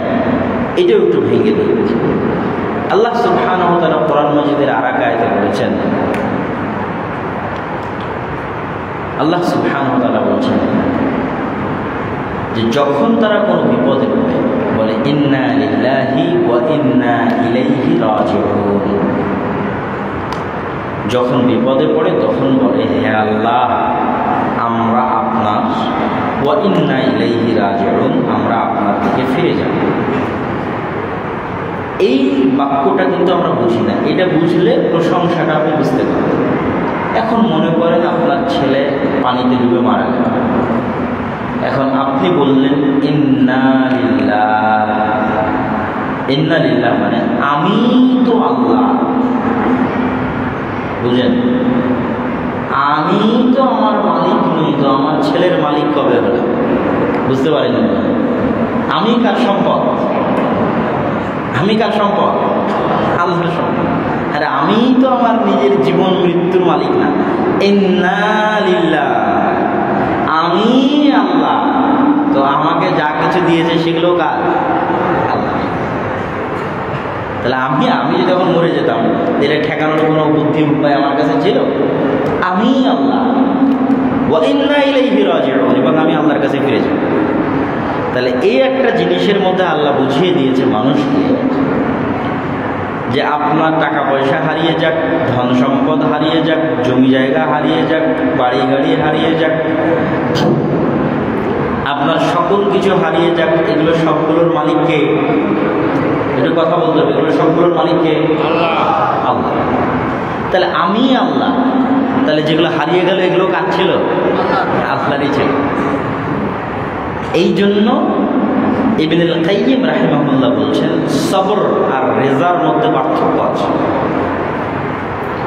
সবর আর রেজা, সবর মানে ধৈর্য ধারণ করা। ধৈর্য ধারণ করা 3 প্রকার। সবর শব্দের শাব্দিক অর্থ হচ্ছে টোপা, বুঝেন? মুরগিকে আটকে রাখা হয় টোপা। তো আরবিতে সবর শব্দটা তখনই ব্যবহার করা হয় যখন মুরগিকে টোপা দিয়ে আটকে রাখা হয়। ওই শব্দটা ঘুরতে ঘুরতে ঘুরতে ঘুরতে ধৈর্য ধারণে লেগেছে। কেমনে লেগেছে সেটাও বুঝিয়ে দিচ্ছে। তাহলে একটা মুরগিকে আপনি টোপা দিয়ে আটকে রেখেছেন, আপনার অন্তরকে আপনি আটকে রাখবেন। সবর কি থেকে আটকে রাখবেন? গুনাহ থেকে আটকে রাখবেন। যেমন আজকে থেকে সিদ্ধান্ত নিলেন আর গান শুনবো না, তা আপনার সবর কতখানি? আপনি কতক্ষণ কতদিন গান না শুনে থাকতে পারেন? এটা সবর, আটকে রাখা। টোপার মধ্যে মুরগিকে আটকে রাখা হয়েছে, অন্তরকে আটকে রাখেন যে গান শুনবো না। আজকে আপনি মনে করেন সিদ্ধান্ত নিলেন প্রত্যেকদিন সকালে কোরআন পড়বেন, কতদিন অন্তরকে এটার উপর ধরে রাখতে পারেন? মুরগিকে টোপার মধ্যে আটকে রাখতে পারেন। কতদিন অন্তরকে এটার উপর ধরে রাখতে পারেন যে প্রতিদিন সকালে উঠে কোরআন পড়বেন? আপনার সবর কতখানি? 3 দুইটা সবর চলে গেল কিন্তু। একটা যে গুনাহ থেকে বিরত থাকার সবর, আর একটা যে নেকি কন্টিনিউয়াস করতে পারার সবর। এই জন্য আল্লাহ নবী বলেছে অত বেশি ইবাদতের দরকার নেই, অল্প করো কিন্তু ডেইলি করো। এটা সবর। তোমার অন্তরের পরীক্ষা, যে তোমার অন্তর কতখানি তোমার অন্তরের উপর কন্ট্রোল আছে, যে তুমি তোমার অন্তরকে ধরে রাখতে পারছো প্রত্যেক দিন সকালে 1 পৃষ্ঠা করা, প্রত্যেক দিন সকালে 1 পৃষ্ঠা করা। কতদিন ধরে রাখতে পারছো? তোমার অন্তরের উপর তোমার কতখানি সবর, কন্ট্রোল ক্ষমতা আছে? পরীক্ষা। তাহলে একটা গুনাহ থেকে বিরত থাকার সবর, একটা নেক আমলের প্রতি সবর, আর একটাকে বিপদ আপদে সবর। যে কতখানি তুমি তোমার অন্তরকে ধরে রাখতে পারছো এই বিপদে, না ভেঙে পড়তেছে। তো ওই যে বিপদ আপদে সবর করলেন, আর বিপদ আপদে রেজা, যারা নাফসে মুতমাইন্নার অধিকারী তারা বেশিরভাগ বিপদ আপদে রেজা। বিপদ আপদে রেজা এবং সবরের মধ্যে পার্থক্য হচ্ছে, যেটা ইন্না লিল্লাহের মূল অর্থ, যে আমার অন্তর যদি নাফসে মুতমাইন্না না হয়, আমার অন্তর যদি রেজার প্রশিক্ষণে প্রশিক্ষিত না হয়, তাহলে যখনই আমার উপর বিপদ আসবে 1 সেকেন্ডের জন্য হলো আমি কষ্ট পাবো, 1 সেকেন্ডের জন্য হলো আমি চিন্তিত হব, 1 সেকেন্ডের জন্য হলো আমি দুঃখিত হব, কিছু না কিছু বলবো, সেরকম হয়ে গেল, ও এত চেষ্টা করলাম পারলাম না, হতাশা, দুশ্চিন্তা, দুর্দশা আমাকে ঘিরে ফেলবে। হয়তো 1 দিন 1 মাস 3 দিন 4 দিন পর ভাবতে আচ্ছা যাক, যা হয়েছে হয়েছে। এটা হচ্ছে সবর। এটা কি? সবর। আর রেজা কি? যখনই 1 লক্ষ টাকা হারিয়ে গেছে তখন বলছে রাজিতু বিকাদাইল্লাহ ওয়া কাদারিহি, আলহামদুলিল্লাহ, আরে আল্লাহ আমার জন্য যেটা করেছে আমি এটাতে সন্তুষ্ট। এটা অনেক উপরের লেভেলের, অনেক হাই লেভেলের আত্মা। এই আত্মার সাথে পাল্লা দেওয়া খুব কঠিন, প্রতিযোগিতা করা খুব কঠিন। এটা নাফসে মুতমাইন্না, এটা আসে ওখান থেকে। ইন্না লিল্লাহি ওয়া ইন্না ইলাইহি রাজিউন। যত বেশি এই অনুভূতি কাজ করবে, যেগুলো একটাও আমার নিজেরই, আমি মালিক না, তো আমাকে আল্লাহ যা দিয়েছে সেটার আবার আমি কখন মালিক হলাম না? টাকা পয়সার মালিক না ছেলে মেয়ের মালিক, আমি তো আমার নিজেরই মালিক। তো গেলেই কি আর থাকলেই কি? এইভাবে অন্তর প্রশিক্ষিত হওয়া খুবই কঠিন। তো ওই জায়গায় আলহামদুলিল্লাহ বলতে পারা খুবই কঠিন। তো আমরা ব্যাখ্যা করছিলাম সূরা ফাতিহা, আলহামদুলিল্লাহি রাব্বিল আলামিন। প্রশংসার ব্যাখ্যা হয়ে গেল। সর্বাবস্থায় প্রশংসা, সকল ভাষা দিয়ে প্রশংসা, চিরন্তন প্রশংসা। রব্বুল আলামিন, রব্বুল আলামিন, আলামিন মানে আসমান এবং জমিন এবং তার মাঝে যা কিছু আছে সকল কিছুর যিনি পালন করেন তিনি হচ্ছে রব্বুল আলামিন। তো আল্লাহ রব্বুল আলামিন, এই জন্য তিনি ইহুদিরও খাবারের ব্যবস্থা করেন। রব্বুল আলামিন এই জন্য নাস্তিকেরও খাবারের ব্যবস্থা করেন। রব্বুল আলামিন এই জন্য শুকুরেরও খাবারের ব্যবস্থা করেন। রব্বুল আলামিন এই জন্য যে আল্লাহকে গালি দেয় তারও খাবারের ব্যবস্থা করেন। এই জন্য তিনি রব্বুল আলামিন। রব হওয়ার ক্ষেত্রে তিনি রব্বুল মুসলিমিন নন। রব হওয়ার ক্ষেত্রে খালি মুসলমানদের রব নয়, রব হওয়ার ক্ষেত্রে খালি মুমিনদের রব নয়, রব হওয়ার ক্ষেত্রে খালি আহলে হাদিসদের রব নয়, বুঝে নেবেন না। রব হওয়ার ক্ষেত্রে নাস্তিকেরও রব, রব হওয়ার ক্ষেত্রে যে সকাল সন্ধ্যা আল্লাহকে গালি দেয় তারও রব। রব হওয়ার ক্ষেত্রে যে এক ওয়াক্ত নামাজ পড়ে না তারও রব। রব হওয়ার ক্ষেত্রে যে পরিপূর্ণ কাফের তারও রব। রব হওয়ার ক্ষেত্রে আবু জাহালেরও রব, আবু লাহাবেরও রব। রব হওয়ার ক্ষেত্রে ফেরাউনেরও রব। ফেরাউনকে খেতে দিয়েছে কে? কে খেতে দিয়েছে? এই জন্য রব্বুল আলামিন, আসমান জমিন এবং তার মধ্যে যা কিছু আছে, ওয়ামা মিন দাব্বাতিন ফিল আরদি ইল্লা আলাল্লাহি রিজকুহা, কোরআনের আয়াত। দাব্বা ইয়াদুব্বু মানে বিচরণ করে, পিঁপড়া জমিনে বিচরণ করে। ওয়ামা মিন দাব্বাতিন ফিল আরদি, জমিনে এমন কোনো প্রাণী বিচরণ করে না যার খাবারের ব্যবস্থা আল্লাহ করে না। বলেন আল্লাহ, কোরআনের ঘোষণা। ওয়ামা মিন দাব্বাতিন ফিল আরদি, এমন কোন ছোট থেকে ছোট, বড় থেকে বড় প্রাণী পৃথিবীতে নাই যার খাবারের ব্যবস্থা কে করে না? আল্লাহ সুবহানাহু ওয়া তাআলা। এই জন্য তিনি রব্বুল আলামিন, এই জন্য তার সকল অবস্থায় সর্বাবস্থায় প্রশংসা। আলহামদুলিল্লাহি রব্বিল আলামিন। আর রহমানির রহিম, আর রহমান মানে দয়া, আর রহিম মানে দয়া। কিন্তু আর রহমানের দয়া হচ্ছে রবের দয়া, আর আর রাহিমের দয়া হচ্ছে শুধু মুমিনদের জন্য দয়া। আর রহমান নামে কোনো শব্দ আরবি ভাষার লোকজন জানত না। কোরআন অবতীর্ণ হওয়ার পর প্রথম জেনেছে আর রহমান আল্লামাল কোরআন। আর রহমানের দয়া হচ্ছে ব্যাপক দয়া, সবাই আল্লাহর দয়া প্রাপ্ত, সবাই। মার্ক জুকারবার্গ বলেন, বিল গেটস বলেন, মুকেশ আম্বানি বলেন, সবাই কার দয়া প্রাপ্ত? রহমানের দয়া প্রাপ্ত, রহিমের দয়া, রহমানের দয়া প্রাপ্ত। রহমানের দয়া ব্যাপক এবং বিস্তৃত, কোনো বাস বিচার নাই। যদি রহমানের দয়া পৃথিবীতে না থাকতো তাহলে ওই হাদিস বাস্তবায়ন হতো যে কাফের এক ঢোকো পানি পান করতে পারত না। রহমানের দয়া ব্যাপক এবং বিস্তৃত। রাহিমের দয়া শুধু মুমিনদের জন্য। মুমিন বিপদে পড়বে উদ্ধার করা, দিনকে টিকিয়ে রাখা, জিহাদে বিজয় দান করা, পাকে শক্তিশালী করা, অল্প সাহায্য নিয়ে বিজয় লাভ করা, এগুলো সব দয়া রাহিমের পক্ষ থেকে আসবে। মালিক ইয়াউমিদ্দিন, বিচার দিবসের মালিক। বিচার দিবসের মালিক, এই কথাটার গুরুত্ব মানুষের কাছে নাই। কি বিচার দিবসের মালিক? আলহামদুলিল্লাহ রাব্বিল আলামিন বুঝলেও আর রহমানির রহিম বুঝলেও বিচার দিবসের মালিক এটা বলার কি ফায়দা? বিচার দিবসের মালিক বলার যেটা সবচেয়ে বড় ফায়দা সেটা হচ্ছে, যেটা আল্লাহ বোঝাতে চান সেটা হচ্ছে, এই পৃথিবীতে আমি আমার পরিবারে ন্যায় বিচার পাইনি, আমি আমার সমাজে ন্যায় বিচার পাইনি, জজ কোর্টে ন্যায় বিচার পাইনি, হাইকোর্টে পাইনি, সুপ্রিম কোর্টে পাইনি, দলের মধ্যে পাইনি, সংগঠনের মধ্যে পাইনি, মসজিদ কমিটির কাছে পাইনি, মাদ্রাসা কমিটির কাছে পাইনি, নিজ বাপের কাছে পাইনি, নিজ ভাইয়ের কাছে পাইনি, নিজ বোনের কাছে পাইনি। আমার মনে হয় না এরকম কোনো মানুষ এখানে আছে যে কারো না কারো দ্বারা কষ্টপ্রাপ্ত, আঘাতপ্রাপ্ত এবং জুলুমপ্রাপ্ত হয়েছে। যদি এরকম কেউ থাকেন, ক্ষমা করে দিয়েছেন সেটা বলবে, কিন্তু আপনাকে কেউ কষ্ট দেয়নি, আঘাত দেয়নি, দুঃখ দেয়নি, এরকম কেউ থাকলে হাত উঠাতে পারে। জাযাকাল্লাহ। ক্ষমা করে দিয়েছেন এটা বলিনি, ক্ষমা করে দেওয়া ভিন্ন জিনিস। এরকম হাজার হাজার লক্ষ লক্ষ মানুষ পৃথিবীতে প্রতিনিয়ত আছে। এরা বিচার কোথায় পাবে? এদেরকে কে বিচার দেবে? এই জন্য আল্লাহর সবচেয়ে বড় জরুরি জিম্মেদারি আল্লাহ নিজের উপর করে নিয়েছে। যেটা আল্লাহ নিজের উপর সবচেয়ে জরুরি জিম্মেদারি করে নিয়েছে সেটা কি? ইন্নী হারামতু যুলমা আলাইয়া, আমি আমার উপর জুলুম করাকে হারাম করে নিয়েছি।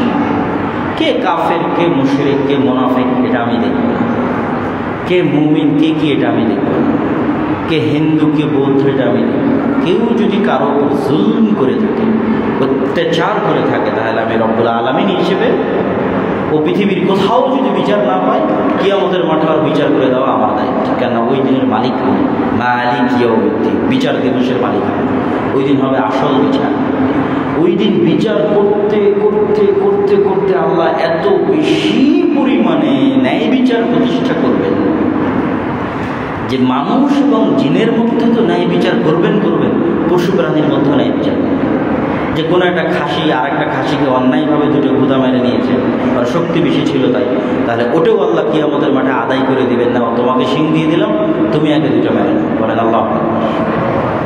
এত বড় ন্যায় বিচার তিনি প্রতিষ্ঠা করবেন। যেই দিন জান্নাত এবং জাহান্নাম ঘোষণা হবে, ওই দিন পৃথিবীর রেজাল্ট হবে 0, কোনো প্লাস মাইনাস থাকবে না।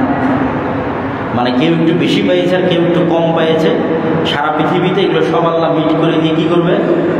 0। কোনো দাবি দেওয়া বাকি থাকবে না। এটা আল্লাহ প্রতিষ্ঠা করবে। এটা হচ্ছে মালিক ইয়াউমিদ্দিন। ইসলাম মানে ন্যায় বিচার, ইসলাম মানে ন্যায় পরায়ণতা।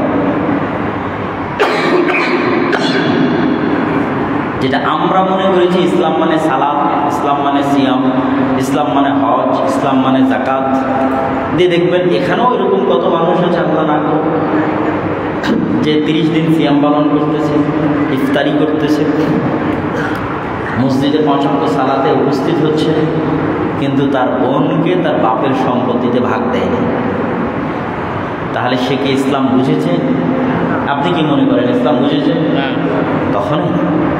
শুধু ভাগ দেয়নি না, ন্যায় পরায়ণতা কত সূক্ষ্ম আপনাকে বলি। বাপ মারা যাওয়ার পরে দিতে গড়িমসি করেছে, ও অন্যায়কারী। দেওয়ার ক্ষেত্রে নিজে ভালোটা বুঝে নিয়েছে, বোনকে দুর্বলটা বুঝে দিয়েছে, ও অন্যায়কারী। এরা কেউ ন্যায় পরায়ণতার মাপকাঠিতে কিয়ামতের মাঠে আল্লাহর সামনে দাঁড়াতে পারবে না। ন্যায় পরায়ণতা খুবই সূক্ষ্ম জিনিস, আর ইসলামের সবচেয়ে মেইন জিনিস হচ্ছে ন্যায় পরায়ণতা। কিন্তু আমরা মুসলমানেরা কিন্তু বুঝি না ন্যায় পরায়ণতাটা কি। কোথাও ন্যায় পরায়ণতা নেই। মাদ্রাসায় যান, দেখবেন ছাত্ররা সালাত আদায় করতেছে, কোরআন তেলাওয়াত হচ্ছে, কিন্তু কি নাই? ন্যায় পরায়ণতা নেই। মাদ্রাসার পরিচালক তার শিক্ষকদের উপর ন্যায় পরায়ণতা করতে পারছে। মসজিদে আসেন, সালাত হচ্ছে, সব কিছু হচ্ছে, মসজিদ কমিটি ইমাম মুয়াজ্জিনের উপর ন্যায় পরায়ণতা করতে পারছে। আপনি আপনার স্ত্রীর উপর ন্যায় পরায়ণতা করতে পারছেন না। মাপেন, নিজেকে জিজ্ঞেস করেন ন্যায় পরায়ণতার মাপকাঠি দিয়ে যে আপনি আপনার স্ত্রীর প্রতি ন্যায় পরায়ণ কিনা, আপনি আপনার ভাই এবং বোনের প্রতি ন্যায় পরায়ণ কিনা। সালাত সিয়াম হজ জাকাতে জান্নাতে যাওয়া যাবে না, এখানে আটকে যাবে। কেননা আল্লাহ এটাতে সবচেয়ে শক্ত থাকবে, সবচেয়ে শক্ত থাকবে যেটা, সেটা এটা বান্দার হক সবচেয়ে শক্ত। জুলকার মালিক ইয়াউমিদ্দিন। তাহলে যখন মালিক ইয়াউমিদ্দিন আসবে, এটা হেলায় ফেলায় কাটিয়ে দেওয়া আয়াত। বিচার দিবসের মালিক আমি, মানে ন্যায় বিচার করেই ছাড়। সেই দিন কোনো জালেম, কোনো অত্যাচারী কারো ক্ষমতা থাকবে না যে আমার সামনে এসে কিছু করে বা কিছু বলে। আমি মালিক। ওই দিন আমি ন্যায় বিচার প্রতিষ্ঠা করবই করব, যে ন্যায় বিচার পৃথিবীতে প্রতিষ্ঠিত হতে দেওয়া হয়। এই জন্য কখনই মনে করবেন না যে ইসলামী রাষ্ট্র মানে সবাই নামাজ পড়ছে, ইসলামী রাষ্ট্র মানে সবাই পর্দা করছে। না, এটা না। তখনই ইসলামী রাষ্ট্র যখন কোনো নাগরিক অত্যাচারিত নয়। বুঝেননি মনে হয় আমার কথা? তখনই ইসলামী রাষ্ট্র যখন কোনো নাগরিক কি নয়, অত্যাচারিত নয়। না হলে ওমর রাদিয়াল্লাহু তাআলা আনহুর যুগে তো সালাতও ছিল, পর্দাও ছিল, সবই ছিল। তারপরে ওমর রাদিয়াল্লাহু তাআলা আনহু মদিনা থেকে জেরুজালেম 1200 কিলোমিটারের 600 কিলোমিটার অর্ধেক রাস্তা পায়ে হেঁটেছে, পায়ে। কেন? তার গোলাম যেন না বলতে পারে যে ওমর অন্যায় পরায়ণ শাসক। এটা হলো ইসলামী শাসন ব্যবস্থা, যে ন্যায় পরায়ণতার মাপকাঠিতে ওমর শতভাগ উত্তীর্ণ। তার মানে ওমর ইসলামী শাসন চালিয়েছে। ওমর অনেক বড় তাহাজ্জুদ পূজার, অনেক বড় আল্লাহওয়ালা, অনেক বড় দানবীর, আর ন্যায় পরায়ণতার নাম গন্ধ নাই। এটা কোশ্চিন করে ইসলামী রাষ্ট্র, ইসলামী শাসন ব্যবস্থা নয়। আপনি একটা ইসলামী দলে যান, ইসলামী সংগঠনে যান, বাংলাদেশের যে কোনো ইসলামী দল, ইসলামী সংগঠন, যে দেখবেন যে বেশি চামচামি করছে ওই পদ, যোগ্যতার ভিত্তিতে কেউ পদ পায় না। এই জন্য আমি কি বলেছি, বাংলাদেশের কোনো ইসলামী দল, ইসলামী সংগঠন, কোনো আলেম, ওলামা, মাদ্রাসা, প্রতিষ্ঠান, ফাউন্ডেশন, কারো এই যোগ্যতা নাই যে আজকে তাকে রাষ্ট্র দিয়ে দিলে রাষ্ট্র চালাতে পারবে। কেননা রাষ্ট্র সালাত দিয়ে চালানো যায় না, রাষ্ট্র সিয়াম দিয়ে চালানো যায় না, রাষ্ট্র চালাতে হবে শক্তিশালী ন্যায় পরায়ণতা। তো ন্যায় পরায়ণতা আমরা কোথাও প্রতিষ্ঠা করতে পারি, কোথাও না। না আমার মাদ্রাসায়, না আমার বাড়িতে, না আমার ঘরে, না আমার সংগঠনে। যার যতটুকু অধিকার অতটুকু না দিতে পারাই অন্যায় পরায়ণতা। যার যতটুকু প্রাপ্য অতটুকু না দিতে পারাই অন্যায় পরায়ণতা। আমাদের আমাদের রক্তের মধ্যে ধোঁকা মিথ্যা মিশে গেছে। তাহলে মালিক ইয়াউমিদ্দিন, আল্লাহ বিচার দিবসের মালিক মানে ন্যায়পরায়ণতা বাস্তবায়ন করে ছাড়বে, শতভাগ ন্যায়পরায়ণতা প্রতিষ্ঠিত করে ছাড়বে। আমাদের নবী মুহাম্মদ সাল্লাল্লাহু আলাইহি সাল্লাম জন্মগত ন্যায়পরায়ণ, জন্মগত সত্যবাদী, জন্মগত আমানতদার। 40 বছর পর ন্যায়পরায়ণ হয়েছে, 40 বছর পর সত্যবাদী হয়েছে, আমানতদার হয়েছে, এটা না, জন্মগতই সত্যবাদী, আমানতদার, ন্যায়পরায়ণ। সারা পৃথিবীতে হাজার হাজার লক্ষ লক্ষ মানুষ দলে দলে ইসলাম গ্রহণ করেছে কেন? সালাত, সিয়াম, হজ, যাকাত দেখে না, খালি জুলম থেকে বাঁচতে স্পেনে যখন তারিক বিন জিয়াদ গেছে, গোটা স্পেন ইসলাম গ্রহণ করেছে। আপনি ইতিহাস পড়ে দেখেন, ওরা সালাত দেখেও ইসলাম গ্রহণ করেনি, সিয়াম দেখেও না, হজ, যাকাত, আকীদা কিছু দেখে না। ওরা দেখছে যে আমরা যেই দেশে আছি এখানে তো লুটে মুটে খায় শেষ, এখানে তো মারিয়া পিটে অত্যাচার করে শেষ, আর দেখো মুসলমানদের কি ন্যায়পরায়ণতা, কি আমানতদারিতা, কি সততা, সব চলো ইসলাম গ্রহণ করো। পরবর্তী প্রজন্মকে শান্তিতে রাখতে চাও, আমানতদারিতা, ন্যায়পরায়ণতার সাথে রাখতে চাও, ইসলাম গ্রহণ করো। বাংলাদেশে যখন ইসলাম আসছে তখন এই দেশের নিম্ন শ্রেণীর হিন্দুরা দেখেছে ব্রাহ্মণেরা আমাদের উপর কী অত্যাচার করে, জঘন্য নিকৃষ্ট আচরণ করে। মুসলমানদের দেখো কী ন্যায়পরায়ণতা, কী আমানতদারিতা, কী সত্যবাদিতা, বাঁচতে চাইলে ইসলাম গ্রহণ করে। আর এখন আপনি মুসলমানদের দেখেন যে এদের চেয়ে ধোঁকাবাজ, এদের চেয়ে মিথ্যুক, এদের চেয়ে অন্যায় আচরণকারী খুঁজে পাবেন। কিন্তু এরা সবাই আবার বড় হাজি, সবাই আবার বড় দানবী, সবাই আবার বড় 5 ওয়াক্ত সালাত আদায় করে। তার মানে এরা কেউ ইসলাম বুঝেনি। ন্যায়পরায়ণতার আলোচনা আর একটা হাদিস দিয়ে শেষ করে দেব, মালিক ইয়াউমিদ্দিনের আলোচনা। সাবআতুন ইউযিল্লুহুমুল্লাহ ইয়াওমা লা যিল্লা ইল্লা যিল্লাহ। 7 শ্রেণীর মানুষকে আল্লাহ কিয়ামতের মাঠে তার আরশের ছায়া দেবেন। 1 নাম্বার ইমামুন আদিল, ন্যায়পরায়ণ শাসক। আজীব, 1 নাম্বার ন্যায়পরায়ণ শাসক। তার মানে একজন রাত দিন 5 ওয়াক্ত সালাত আদায়কারী, সিয়াম পালনকারী, তাহাজ্জুদ গুজারের চাইতে স্বাভাবিক ফরজ আদায় করে একজন ওসি যদি ন্যায়পরায়ণভাবে তার থানা পরিচালনা করতে পারে, তো ওই ওসিকে আল্লাহ কিয়ামতের মাঠে তার আরশের নিচে ছায়া দিয়ে দেবে, বলেন আল্লাহু আকবার। একজন এসপি যদি ন্যায়পরায়ণতার সাথে দায়িত্ব পালন করতে পারে আর তার ফরজ থাকে, তো যে সারা রাত তাহাজ্জুদের ইবাদত করেছে ওর চাইতে আল্লাহ একই বেশি মর্যাদা দেবে। এই ন্যায়পরায়ণতা ধরে রাখতে পেরেছে একটা ডিসি, ন্যায়পরায়ণতা ধরে রাখতে পেরেছে এসিল্যান্ড, ন্যায়পরায়ণতা ধরে রাখতে পেরেছে প্রতিষ্ঠানের পরিচালক, ন্যায়পরায়ণতা ধরে রাখতে পেরেছে দলের সভাপতি, ন্যায়পরায়ণতা ধরে রাখতে পেরেছে চেয়ারম্যান, ন্যায়পরায়ণতা ধরে রাখতে পেরেছে এমপি, ন্যায়পরায়ণতা ধরে রাখতে পেরেছে। এবার মাপেন, শত শত ওসি পাবেন, এসপি পাবেন, ডিসি পাবেন, আল্লাহওয়ালা, নামাজি, হাজি, শত শত ব্যবসায়ী পাবেন, দানবী, খালি ন্যায়পরায়ণতার মাপকাঠিতে মাপেন। ন্যায়পরায়ণতা আছে, ন্যায়পরায়ণতার মাপকাঠিতে মাপেন মুসলমান, যেটা ইসলামের সবচেয়ে বড় মূল বৈশিষ্ট্য, ওটা দিয়ে তো মুসলমানের আছে। তা আমার নবী সালাত করেছে পরিপূর্ণ ন্যায়পরায়ণ অবস্থায়, পরিপূর্ণ সত্যবাদী অবস্থায়, এই জন্য পৃথিবী শাসন করেছে। আর আমি সালাত করছি পরিপূর্ণ ধোঁকাবাজ, মিথ্যুক, অন্যায় আচরণকারী অবস্থায়। তা আমার উপর যদি গোলামীর জিনজির না থাকে, কার উপর গোলামীর জিনজির থাকে? এই জন্য আমরা ইসলাম বুঝতে পারি ইসলাম কি, একটা ন্যায়পরায়ণ শাসক কি, তাকে আল্লাহ আরশের নিচে ছায়া দিবে কেন? ন্যায়পরায়ণ ওসি, ডিসি, এসপি, এসিল্যান্ড, এদেরকে আল্লাহ আরশের নিচে ছায়া দেবে। এবার খুঁজেন কয়টা ন্যায়পরায়ণ পান, কিন্তু এদের মধ্যে কয়টা নামাজি পান খুঁজে দেখেন। 50%-এরও বেশি নামাজি পেতে পারে, 50%-এরও বেশি হাজি পেতে পারে, কিন্তু আল্লাহর রাস্তায় একজনও ন্যায়পরায়ণ নয়। তা তারা কি ইসলাম বুঝেছে? আপনারা কি বলেন, তারা কি ইসলাম বুঝেছে? কথা বলে না যে ইসলাম বুঝেছে। আমরাও বুঝি, আমি নিজেও এক সময় বুঝতাম। যখন ইউরোপে গিয়ে দেখলাম মুসলমানেরা মিথ্যা বলে, 95% মুসলমান মিথ্যা বলে টাকা খায়,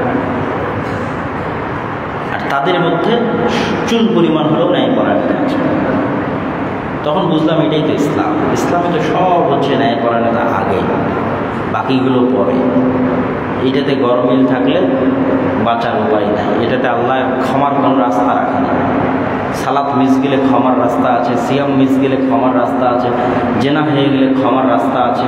কিন্তু অন্যায় আচরণ করেছেন, অন্যায় পরায়ণতা করেছেন আপনার স্ত্রীর প্রতি, বোনের প্রতি, ভাইয়ের প্রতি, বাপ মায়ের প্রতি, কর্মচারীর প্রতি, কর্মকর্তার প্রতি, উপরের দায়িত্বশীলের প্রতি, বাঁচার কোনো রাস্তা নেই যতক্ষণ না সে ক্ষমা না করেছে। কোনো বাঁচার রাস্তা নেই। সম্মানিত উপস্থিতি, তারপরে রায় ইয়াকা না'বুদু ওয়া ইয়াকা নাস্তাঈন। এখন আগের এই তিনটা আয়াতের একটু সারমর্ম। এই তিনটা আয়াতে দুই প্রকারের তাওহীদ আছে। একটা হচ্ছে তাওহীদুর রুবুবিয়্যাহ, আর একটা হচ্ছে তাওহীদুল আসমা ওয়াস সিফাত। তিন আয়াতের মধ্যে দুই প্রকারের তাওহীদ আছে। তাওহীদুর রুবুবিয়্যাহ হচ্ছে রব হিসেবে আল্লাহকে মানা। এটা প্রথম আয়াতে আছে, আলহামদুলিল্লাহি রাব্বিল আলামিন। রব হিসেবে কাকে মানা? আল্লাহকে মানা। তাওহীদুল আসমা সিফাত কি? আল্লাহর সুন্দর সুন্দর নাম আছে, সুন্দর সুন্দর গুণ আছে। তো পরের দুই আয়াতে আপনার দুটো গুণ বলে দেওয়া, তিনটে গুণ বলে দেওয়া আছে। রহমান দয়ালু, রাহিম দয়ালু। রহমান দয়ালু সারা পৃথিবীর সবার জন্য, Bill Gates, Mark Zuckerberg, Mukesh Ambani সবার জন্য। রাহিম দয়ালু মুমিনদের জন্য। আর মালিক ইয়াউমিদ্দিন, বিচার দিবসের মালিক, কঠোর হস্তে বিচার করবে, চুল পরিমাণ ছাড় দেবেন না, ন্যায়পরায়ণতার প্রশ্ন। কারো উপর চুল পরিমাণ অত্যাচার বাকি রেখে আল্লাহ বিচার শেষ করবেন না, মালিক ইয়াউমিদ্দিন। তাহলে দুই ধরনের তাওহীদ পাওয়া গেল। রব পালনকর্তা হিসেবে রুজি রুটি, জীবন মৃত্যু, খাওয়া দাওয়া সব কিছুর মালিক হিসেবে আল্লাহকে মেনে নেওয়া। দুই, আল্লাহর নাম আছে, গুণাবলী আছে, মেনে নেওয়া। এবার তিন নাম্বার তাওহীদ, তাওহীদুল উলুহিয়্যাহ। এটার তাওহীদুল উলুহিয়্যার সারমর্ম হচ্ছে যে রব, যে রহমান, যে মালিক ইয়াউমিদ্দিন, ইবাদত যদি করার দরকার হয়, কিছু চাওয়ার যদি দরকার হয়, তাহলে তার কাছেই চাইতে হবে। বুঝেননি মনে হয়? তাওহীদুল উলুহিয়্যাহ বা ইয়াকা না'বুদু ওয়া ইয়াকা নাস্তাঈনের ব্যাখ্যা হচ্ছে আগের তিনটা যে পূরণ করতে পারবে কে? রব্বুল আলামিন। দেখো, তুমি শাহজালালের কাছে কিছু চাইবা, তাবিজ লাগাবা, কোনো মানুষের কাছে কিছু চাইবা, এমপি মন্ত্রীর কাছে কিছু চাইবা, মেম্বার চেয়ারম্যানের কাছে কিছু চাইবা, তো দেখো রব্বুল আলামিন কিনা, দেখো রহমান কিনা, দেখো মালিক ইয়াউমিদ্দিন কিনা। যে মালিক ইয়াউমিদ্দিন নয়, যে রহমান নয়, যে রব্বুল আলামিন নয়, ওর ইবাদত করা এবং চাওয়ার কোনো সুযোগ নাই। যে রব্বুল আলামিন ছাড়া, মালিক ইয়াউমিদ্দিন ছাড়া, রহমান ছাড়া কারো কাছে মাথা নত করবে, কারো কাছে চাইবে, কারো ইবাদত করবে, ওই মুশরিক। এটাই হলো তাওহীদুল উলুহিয়্যাহ। এটাই আল্লাহ পরের আয়াতে বলছে, ইয়াকা না'বুদু ওয়া ইয়াকা নাস্তাঈন। আরবিতে যদি বলা হতো ইয়াকা না'বুদু ওয়া ইয়াকা নাস্তাঈনের আরবি, যে আল্লাহ আপনার ইবাদত করি, আপনার কাছে চাই, তাহলে সবচেয়ে সহজ আরবি। যে কোনো মাদ্রাসার ছাত্রকে ধরে যদি বলেন তুমি এই বাক্যটার আরবি করো, তো আল্লাহ আপনার ইবাদত করি, আপনার নিকটে চাই, ওরা ভুলেও ইয়াকা না'বুদু ওয়া ইয়াকা নাস্তাঈন লিখবে না। কেন? এটা ব্রেনে আসার কথা নয়। এর চেয়ে সহজ আর সিম্পল আরবি হচ্ছে না'বুদুকা ওয়া নাস্তাঈনুকা। হ্যাঁ, আমি আপনার ইবাদত করি, আপনার কাছে চাই। এটা আল্লাহ বলেননি। আল্লাহ বলেছেন ইয়াকা না'বুদু ওয়া ইয়াকা নাস্তাঈন। এর সহজ অর্থ হচ্ছে, এখানে আজকে আব্দুল্লাহ বিন আব্দুর রাজ্জাক আসছে, আমাকে বললেন আপনাকে ভালোবাসি। একটু একটু পর আব্দুর রাজ্জাক বিন ইউসুফ আসবে, বললেন আপনাকে ভালোবাসি। তার আগে সারওয়ার ভাই ছিল, আপনাকে ভালোবাসি। তার আগে আব্দুল আলিম ছিল, মারুফ ছিল, আপনাকে ভালোবাসি। তাহলে আপনাকে ভালোবাসি এই কথাটা সবাইকে বলা যাবে, মিথ্যা হবে না, কেউ মিথ্যুক হবে না। আমি আঙ্কেলকে বললাম আঙ্কেল আপনাকে আল্লাহর জন্য ভালোবাসি, ওনাকে বললাম আঙ্কেল আপনাকে আল্লাহর জন্য ভালোবাসি, এটাতে আমি মিথ্যুক হবে না, সবাইকে বলা যাবে। কিন্তু আমি যদি বলি আঙ্কেল আমি শুধু আপনাকে ভালোবাসি আর কাউকে ভালোবাসি না, এই কথা আমি একজনের বেশি দুইজনকে বলতে পারবো না? পারবো না, একজনের বেশি দুইজনকে বলতে পারবো। তাহলে যদি শুধু আল্লাহ বলতেন যে আল্লাহ আপনার ইবাদত করেন, সবাইকে বলতে পারতাম, সবাইকে বলতে পারতাম যে আপনার ইবাদত করে আপনার কাছে চাই, আপনার ইবাদত করে আপনার কাছে, আপনার কথা আমার কাছে। এই ইয়াকা না'বুদু, শুধু আপনার ইবাদত করি আর কারো করি না, ওয়া ইয়াকা নাস্তাঈন, শুধু আপনার কাছে চাই আর কারো কাছে চাই না। এইটার মাপকাঠিতে যখন আপনি দাঁড়িয়ে দিবেন, নিজেকে দাঁড় করিয়ে দিবেন, তখন আপনি শিরক করতে পারবেন না, শিরকের রাস্তা বন্ধ।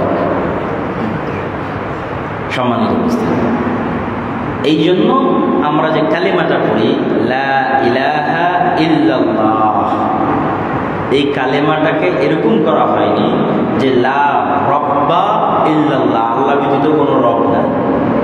কোনো নবী এই দাওয়াত নিয়ে আসেনি পৃথিবীতে যে আল্লাহ ব্যতীত কোনো রব নাই। কেন নিয়ে আসেনি জানেন?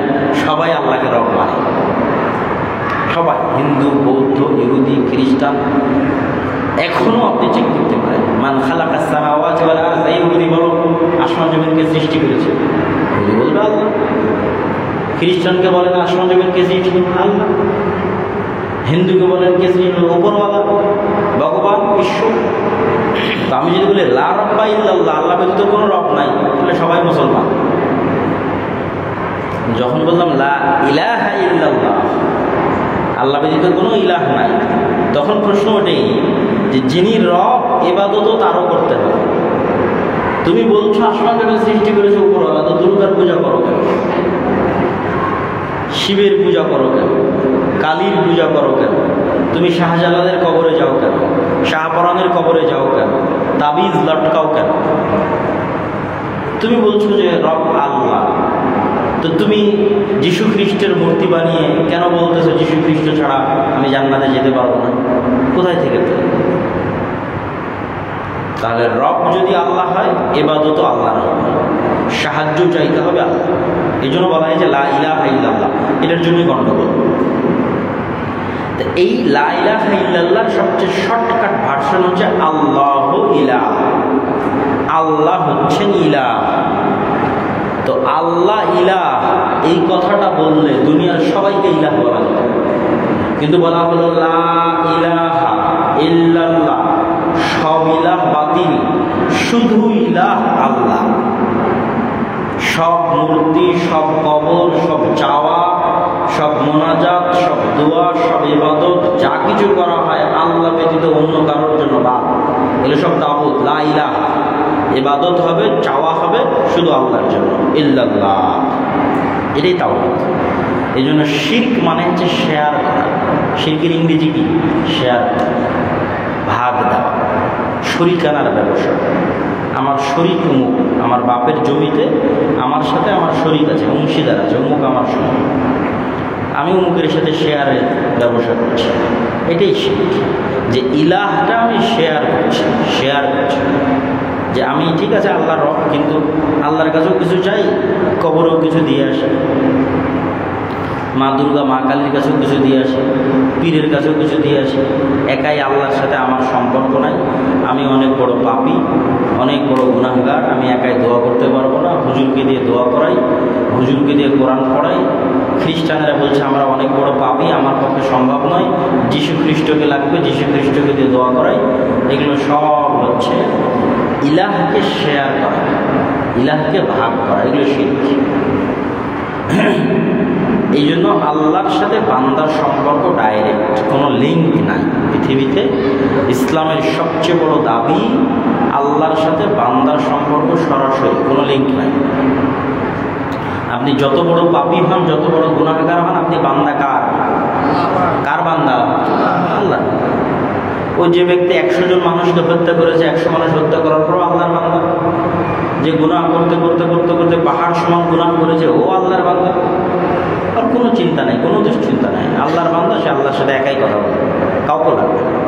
সে একাই তওবা ইস্তিগফার করবে, একাই আল্লাহর কাছে চাইবে, এটাই আল্লাহ চান। এটাই হচ্ছে ইয়্যাকা না'বুদু ওয়া ইয়্যাকা নাস্তাঈন। এবার আমরা সূরা ফাতিহার ব্যাখ্যার শেষের দিকে চলে এসেছি। ইহদিনাস সিরাতাল মুস্তাকিম, সবচেয়ে যে আয়াতটা আমরা পড়ি যে আল্লাহ আপনি আমাদের সিরাতে মুস্তাকিম দান করেন।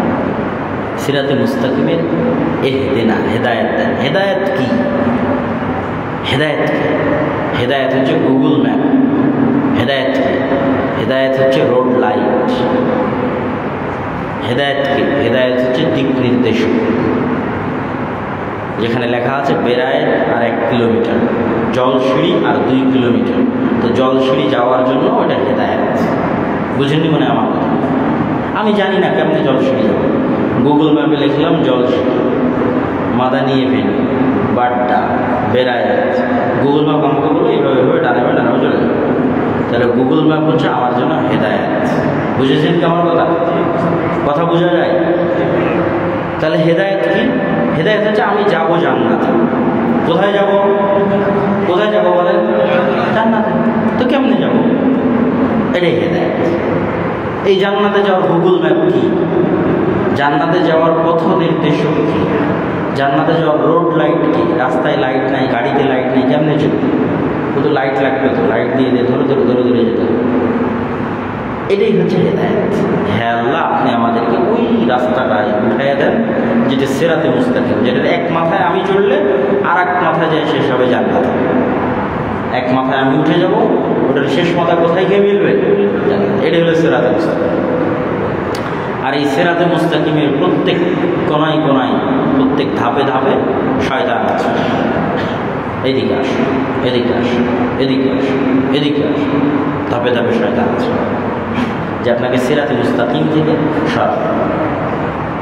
যেটা শয়তান শপথ করেছে, ওয়ালাউবিয়ান্নাহুম আন সিরাতিকাল মুস্তাকিম, আমি অবশ্যই এই মানুষ আদম সন্তানদের ঘাটে প্রতীক্ষমান থাকবো সিরাতে মুস্তাকিম থেকে সরানোর জন্য। বলে আমি অবশ্যই অপেক্ষমান থাকবো সিরাতে মুস্তাকিম থেকে সরানোর জন্য। তো সিরাতে মুস্তাকিম কি? কোন রাস্তায় উঠলে আর মাথা গিয়ে জান্নাতে ঠেকবে? এটা আল্লাহ পরের আয়াতে বলে দিয়েছে, সিরাতাল্লাযীনা আন'আমতা আলাইহিম গায়রিল মাগদুবি আলাইহিম ওয়ালাদ-দাল্লিন। সিরাতাল্লাযীনা আন'আমতা আলাইহিম, ওই রাস্তা যেই রাস্তার উপর তারাই চলেছে যাদেরকে আল্লাহ দয়া করেছে। ওই রাস্তা যেই রাস্তায় পথভ্রষ্ট আর অভিশপ্তরা চলতে পারে না। তিনটে কথা হলো, খুব মনোযোগ দিয়ে শুনতে হবে। সিরাতে মুস্তাকিম কোনটা? যেই রাস্তায় আল্লাহর দয়াপ্রাপ্ত মানুষেরা চলতে পেরেছে। সিরাতে মুস্তাকিম কোনটা? যেই রাস্তায় পথভ্রষ্ট চলতে পারে না। সিরাতে মুস্তাকিম কোনটা? যে রাস্তায় অভিশপ্ত চলতে পারে না। তো আল্লাহর দয়াপ্রাপ্তকে, পথভ্রষ্টকে, অভিশপ্তকে। এক নাম্বার আল্লাহর দয়াপ্রাপ্ত, উলাইকাল্লাযীনা আন'আমাল্লাহু আলাইহিম। আল্লাহ কোরআনে বলেছে দয়াপ্রাপ্তকে আল আম্বিয়া, নবীরা দয়াপ্রাপ্ত, আশ-শুহাদা, শহীদরা দয়াপ্রাপ্ত, as-সিদ্দীক, সত্যবাদীরা দয়াপ্রাপ্ত। তাহলে এক নাম্বার সিরাতে মুস্তাকিমের পরিচয়, যাদের উপর আল্লাহ দয়া করেছে ওরা যে রাস্তায় চলেছে ওটাই জান্নাতের রাস্তা। তো আল্লাহ কাদের উপর দয়া করেছে? নবীদের উপর। কাদের উপর? নবীদের। তো নবীরা যে রাস্তায় চলেছে ওটাই সিরাতে মুস্তাকিম। কথা কি আমার বোঝা যায়? সাহাবীরা যে রাস্তায় চলেছে ওটাই সিরাতে মুস্তাকিম। নবীরা যে রাস্তায় চলেছে ওটাই সিরাতে মুস্তাকিম। শহীদেরা যে রাস্তায় চলেছে ওটাই সিরাতে মুস্তাকিম। সিদ্দীক, সত্যবাদীরা যে রাস্তায় চলেছে ওটাই সিরাতে মুস্তাকিম। চলতে পারেনি কে? সিরাতে মুস্তাকিমের পথ ভ্রষ্টরা চলতে পারেনি, আর অভিশপ্তরা চলতে পারেনি। অভিশপ্ত আর পথ ভ্রষ্ট যে জানেই না সিরাতে মুস্তাকিম কোনটা, সে পথ ভ্রষ্ট। অভিশপ্তকে যে জানে এটা সিরাতে মুস্তাকিম, জানার পরও মানে না, ও হচ্ছে অভিশপ্ত। জানে এটাই সিরাতে মুস্তাকিম, মানে না। তার এক নম্বর উদাহরণ হচ্ছে ইবলিস। এক নম্বর উদাহরণকে একটু বলেন, এক নম্বর উদাহরণকে? ইবলিস সব জানে, আমার এবং আপনার চাইতে বেশি জানে যে আমি আল্লাহর এই আদেশ যদি না মানি ভুল, আমাকে আল্লাহর আদেশ মানতে হবে, জানে। আমি আল্লাহর আদেশ অমান্য করে ভুল করেছি, জেদ করা যাবে না, জানে। জান্নাতে যেতে চাইলে ফিরে আসতে হবে, জানে। কিন্তু সকল কিছু জানার পর ইবলিস মানে না। দুনিয়াতে এরকম অসংখ্য মানুষ আছে যারা জানে কিন্তু মানে না। যেমন জেনেও মানে না কে? ইহুদিরা এক নাম।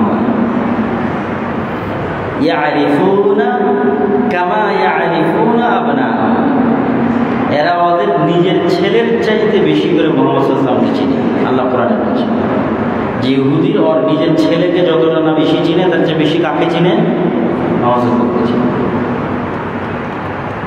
আজকের ইহুদিরা সব জানে, সব কিছু জানে, কিন্তু জানার পরেও সে মানবে না। ইগো প্রবলেম, অহংকার।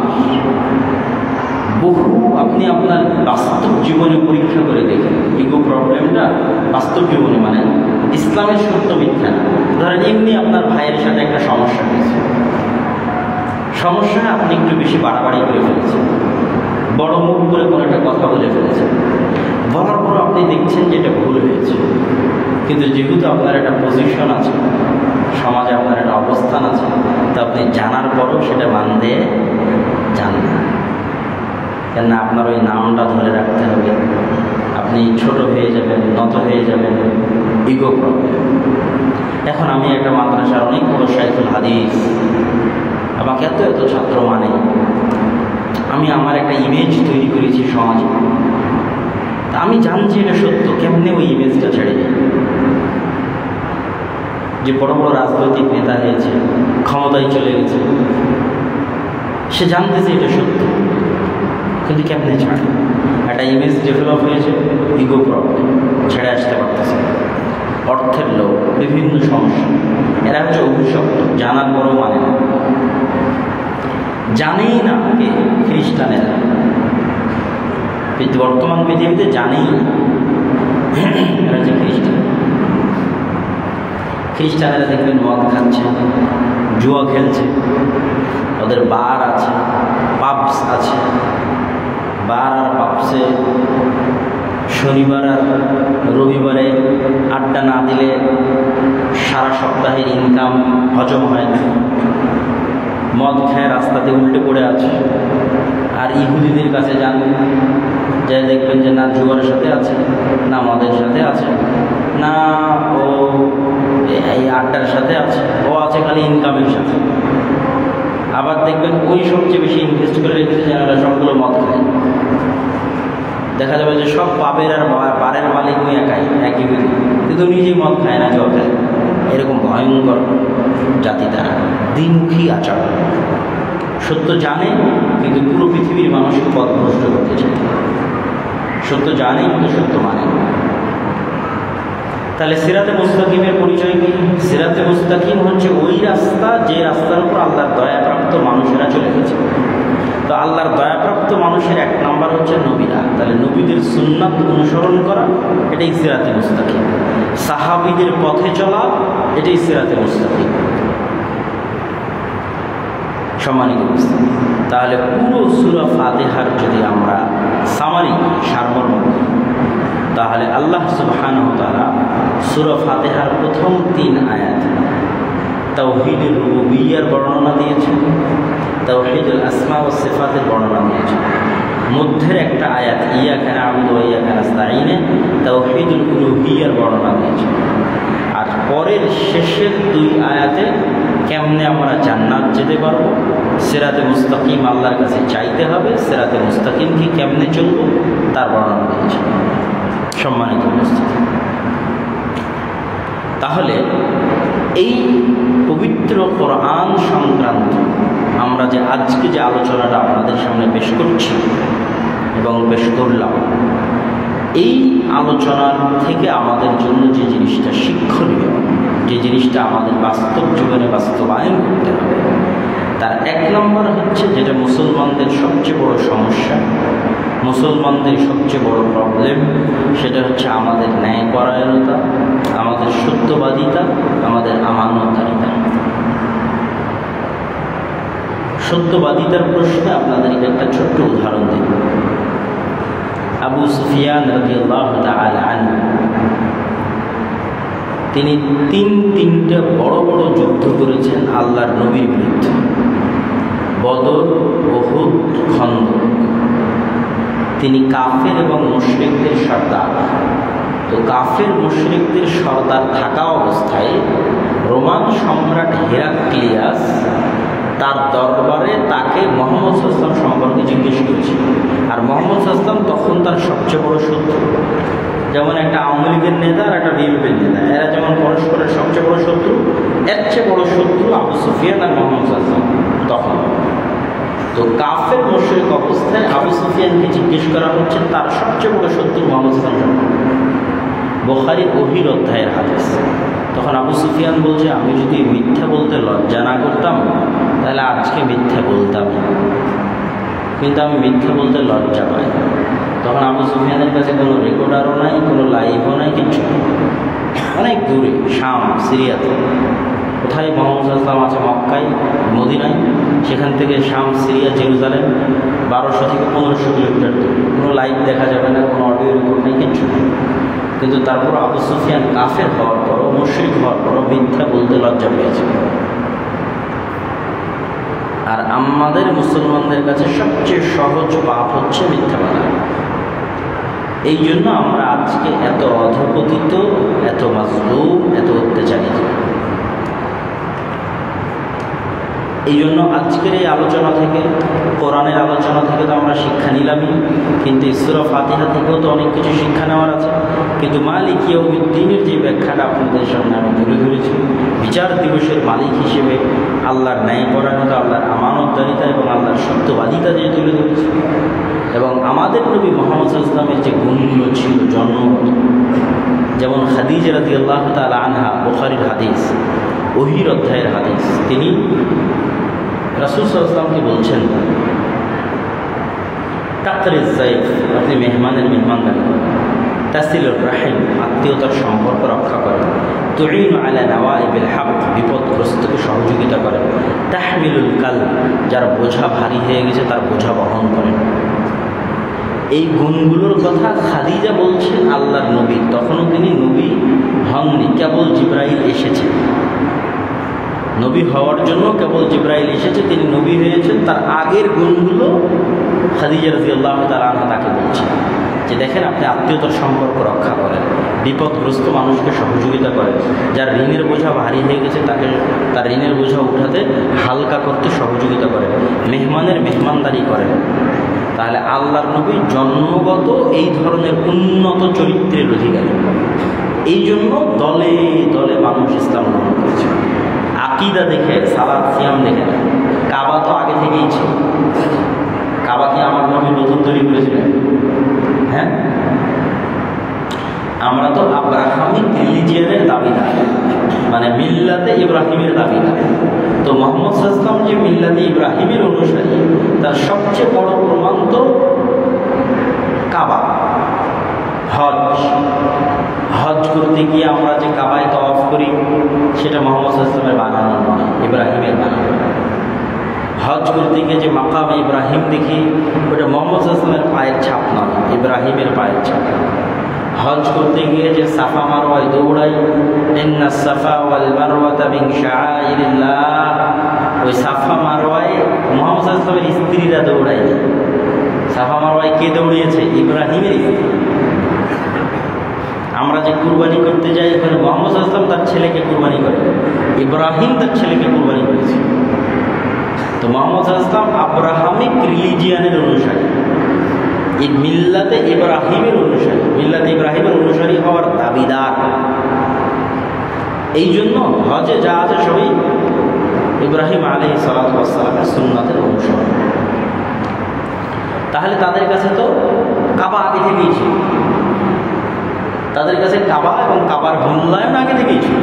আলাম তারা কাইফা ফাআলা রাব্বুকা বিআসহাবিল ফিল আলাম ইয়াজআল কাইদাহুম ফি তাদলিল। এটা যে বছরে আল্লাহর নবীর জন্ম হয় সে বছরের ঘটনা, যে কাবা ঘর ভাঙতে এসেছে। তো আব্দুল মুত্তালিব তার গরু, ছাগল, মহিষ, ভেড়া নিয়ে পাহাড়ে চলে যাচ্ছে। আব্রাহা আব্দুল মুত্তালিবকে আটকিয়েছে, হে আব্দুল মুত্তালিব, তুমি তো সবচেয়ে অযোগ্য দায়িত্ব পালন করো, তোমার এলাকা দখল করতে এসেছি, তোমার মসজিদ দখল করতে এসেছি, তুমি সব ছেড়ে ছুড়ে দিয়ে পাহাড়ে চলে যাচ্ছ। মানে তো বলছে, আমার যতটুকু আমার মালিকানায় আছে ততটুকু আমি নিয়ে পালাচ্ছি। আমার মালিকানায় গরু, ছাগল, উটগুলো আছে, এগুলো আমার বাঁচাতে হবে, এগুলো নিয়ে আমি পালাচ্ছি। ওই কাবা আমার মালিকানায় নাই, ওদের যিনি মালিক তিনি জানেন কেমনে রক্ষা করবেন। তো আব্দুল মুত্তালিব কাবাকে সম্মান করতো না? করতো না? সম্মান করতো। সূরা ফিলের ঘটনা তার প্রমাণ বহন করছে। তাহলে তাদের কাছে ছিল, এগুলো সবই ছিল, কিন্তু রাসূল সাল্লাল্লাহু আলাইহি সাল্লামের যেই জিনিসটা পুরো মক্কা, পুরো আরবকে হিলিয়ে রেখে দিয়েছে, সেটা হচ্ছে তার উন্নত চরিত্র, তার ন্যায় পরায়ণতা, তার আমানতদারিতা, তার সত্যবাদিতা। পুরো আরব কেউ যদি জানে যে একজন সত্য বলে, একজনের কাছে গেলে ন্যায় বিচার পাওয়া যাবে সাল্লাল্লাহু আলাইহি ওয়াসাল্লাম। কিন্তু আমরা মুসলমানেরা এত ক্যামেরা আছে, এত বক্তব্য দাওয়াত, ওই রকম মানুষ ইসলাম গ্রহণ করে না, বিচ্ছিন্ন ইসলাম গ্রহণ করে, বিচ্ছিন্ন দিনের পথে আসে। কেন? আমাদের মধ্যে সালাত, সিয়াম, হজ, যাকাত সব আছে, কিন্তু ওই গুণগুলো নাই, ওই সত্যবাদিতা, ওই আমানতদারিতা, ওই ন্যায়পরায়ণতা নাই। এই জন্য আমাদের দ্বারা মানুষ প্রভাবিত হয় না, আমাদের দেখে কেউ ইসলাম গ্রহণ করে না। কিন্তু আমার নবীকে দেখে মানুষ ইসলাম গ্রহণ করেছে, সাহাবীদেরকে দেখে মানুষ ইসলাম গ্রহণ করেছে। অতএব এই পয়েন্টটার প্রতি, সত্য বলার প্রতি, ন্যায়পরায়ণ হওয়ার প্রতি ফোকাস দিতে হবে। আল্লামা ইকবাল তার এক কবিতার মধ্যে বলেছেন, সবক ফির সে পড় সাদাকত কা, শুজাআত কা, আদালত কা, লিয়া জায়েগা তুঝসে কাম, দুনিয়া কি ইমামত কা। দুনিয়ার মুসলমানেরা, তোমাদের মধ্যে সালাত, সিয়াম, হজ, যাকাত সবই আছে, তোমরা সত্য বলাটা ভুলে গেছো, ন্যায় পরায়ণতাটা ভুলে গেছো, যেটা তোমাদের নবীর জন্মগত বৈশিষ্ট্য ছিল। তো তোমরা নতুন করে সত্য বলা শিখো, নতুন করে ন্যায় পরায়ণতা শিখো, তাহলে আল্লাহ তোমাদেরকে পুনরায় পৃথিবীর নেতৃত্ব দিয়ে দেবেন। বলেন আল্লাহু আকবার। আমরা যে পৃথিবীর গোলাম আছি এই কারণে। এই জন্য আমি নাম দিয়েছি যে আজকের যুগের মুসলমানেরা এই যুগের বানু ইসরাঈল।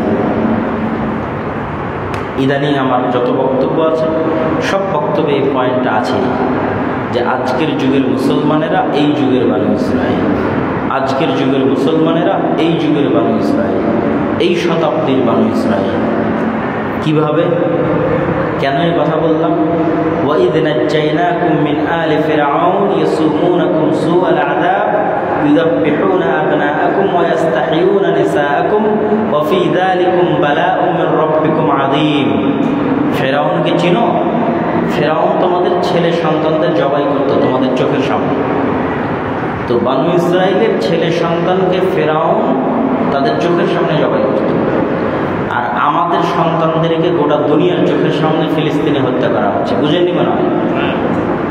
তাহলে ওই যুগের বানু ইসরাঈল আর আমরা এই যুগের বানু ইসরাঈল। ও ছিল ওই যুগের ফিরআউন, এরা হচ্ছে এই যুগের ফিরআউন। এত আমরা বড় গোলাম। বানু ইসরাঈলরা ফিরআউনের যতটুকু গোলাম ছিল, আমরা তার চেয়ে বড় গোলাম আজকের যুগের ফিরআউন। কেন? ওই যুগের ফিরআউন তো খালি ছেলেদেরকে হত্যা করতো, মেয়েদের করতো না, আর শুধু বাপ মায়ের চোখের সামনে, ওটা দুনিয়ার চোখের সামনে হত্যা করছে, সারা পৃথিবী দেখছে। তাহলে আমরা কত বড় গোলাম। সম্মানিত উপস্থিতি, তো আমি আমার বক্তব্য দীর্ঘায়িত করতে চাই না। বক্তব্যের শেষে আপনাদের কাছে উদাত্ত আহ্বান যেটা থাকবে, আমি আপনাদের এই এলাকাতেও সফর দিয়েছি। একদিনে এই বেড়াইদের 4-4টা মসজিদে গেছি।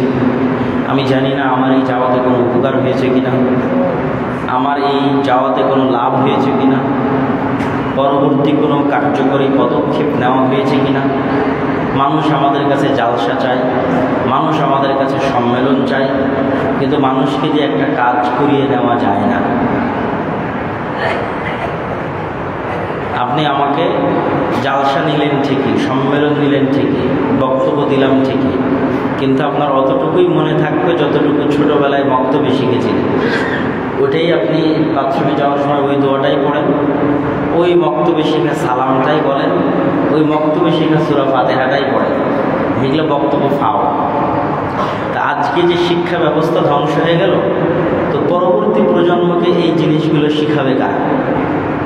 সবাই তো আর মাদ্রাসায় যাবে না, যায়ও না। এই জন্য শতভাগ মুসলমানের সন্তানকে মসজিদে নিয়ে এসে শিক্ষা দিতেন। তো এইটার জন্য আমরা এত বলতেছি যে আপনি মক্তব চালু করেন, আপনার মসজিদে আমি ফি সাবিলিল্লাহ যাচ্ছি, 150 অধিক মসজিদে এখন পর্যন্ত ফি সাবিলিল্লাহ, ফি সাবিলিল্লাহ মানে তাদের কাছ থেকে কোনো হাদিয়া, কোনো পথ খরচ পাথর ছাড়া নিজ উদ্যোগে 150 অধিক মসজিদে গেছে। আপনাদের বেরায়েতেরও 4টা মসজিদে এসেছে, কিন্তু বেরায়েতের মানুষের মনোযোগ জালসা সম্মেলনের দিকে। মক্তবে অত্যধিক হারে সন্তান উপস্থিত করে ইমাম সাহেবকে রাজশাহীতে প্রশিক্ষণে পাঠিয়ে একটু দিনের মৌলিক জ্ঞানগুলো, সালাত ওজুর বাস্তব প্রশিক্ষণ, আদব কায়দা, নবীদের জীবনী, কোরআনের বিশুদ্ধ তেলাওয়াত, এগুলো সব শিখে মসজিদে এসে বাচ্চাদের যে শিখাবে, এই উদ্যোগের সাথে নাই, মুসলমানেরা নাই। মুসলমানেরা হচ্ছে শিক্ষা থেকে হাজার হাজার মাইল দূরে, শিক্ষার কোনো গুরুত্ব নেই মুসলমানদের কাছে। কিন্তু এই দিনটা শিক্ষার দিন, এই দিনটা জ্ঞানের দিন, কিন্তু আমরা শিক্ষা থেকে হাজার হাজার মাইল দূরে। কিন্তু এই দিনটা শিক্ষার দিন।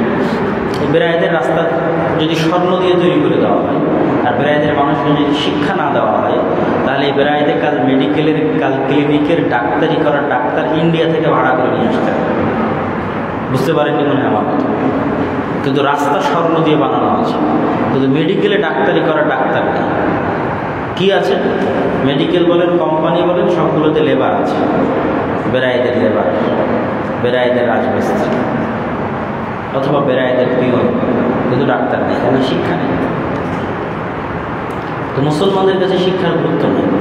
মসজিদের উন্নতি মানে মসজিদে এসি আছে, টাইলস আছে, মসজিদে ফ্যান আছে, লাইট আছে, কিন্তু ওই অঞ্চলের মানুষের শিক্ষার জন্য কোনো ব্যয় নাই।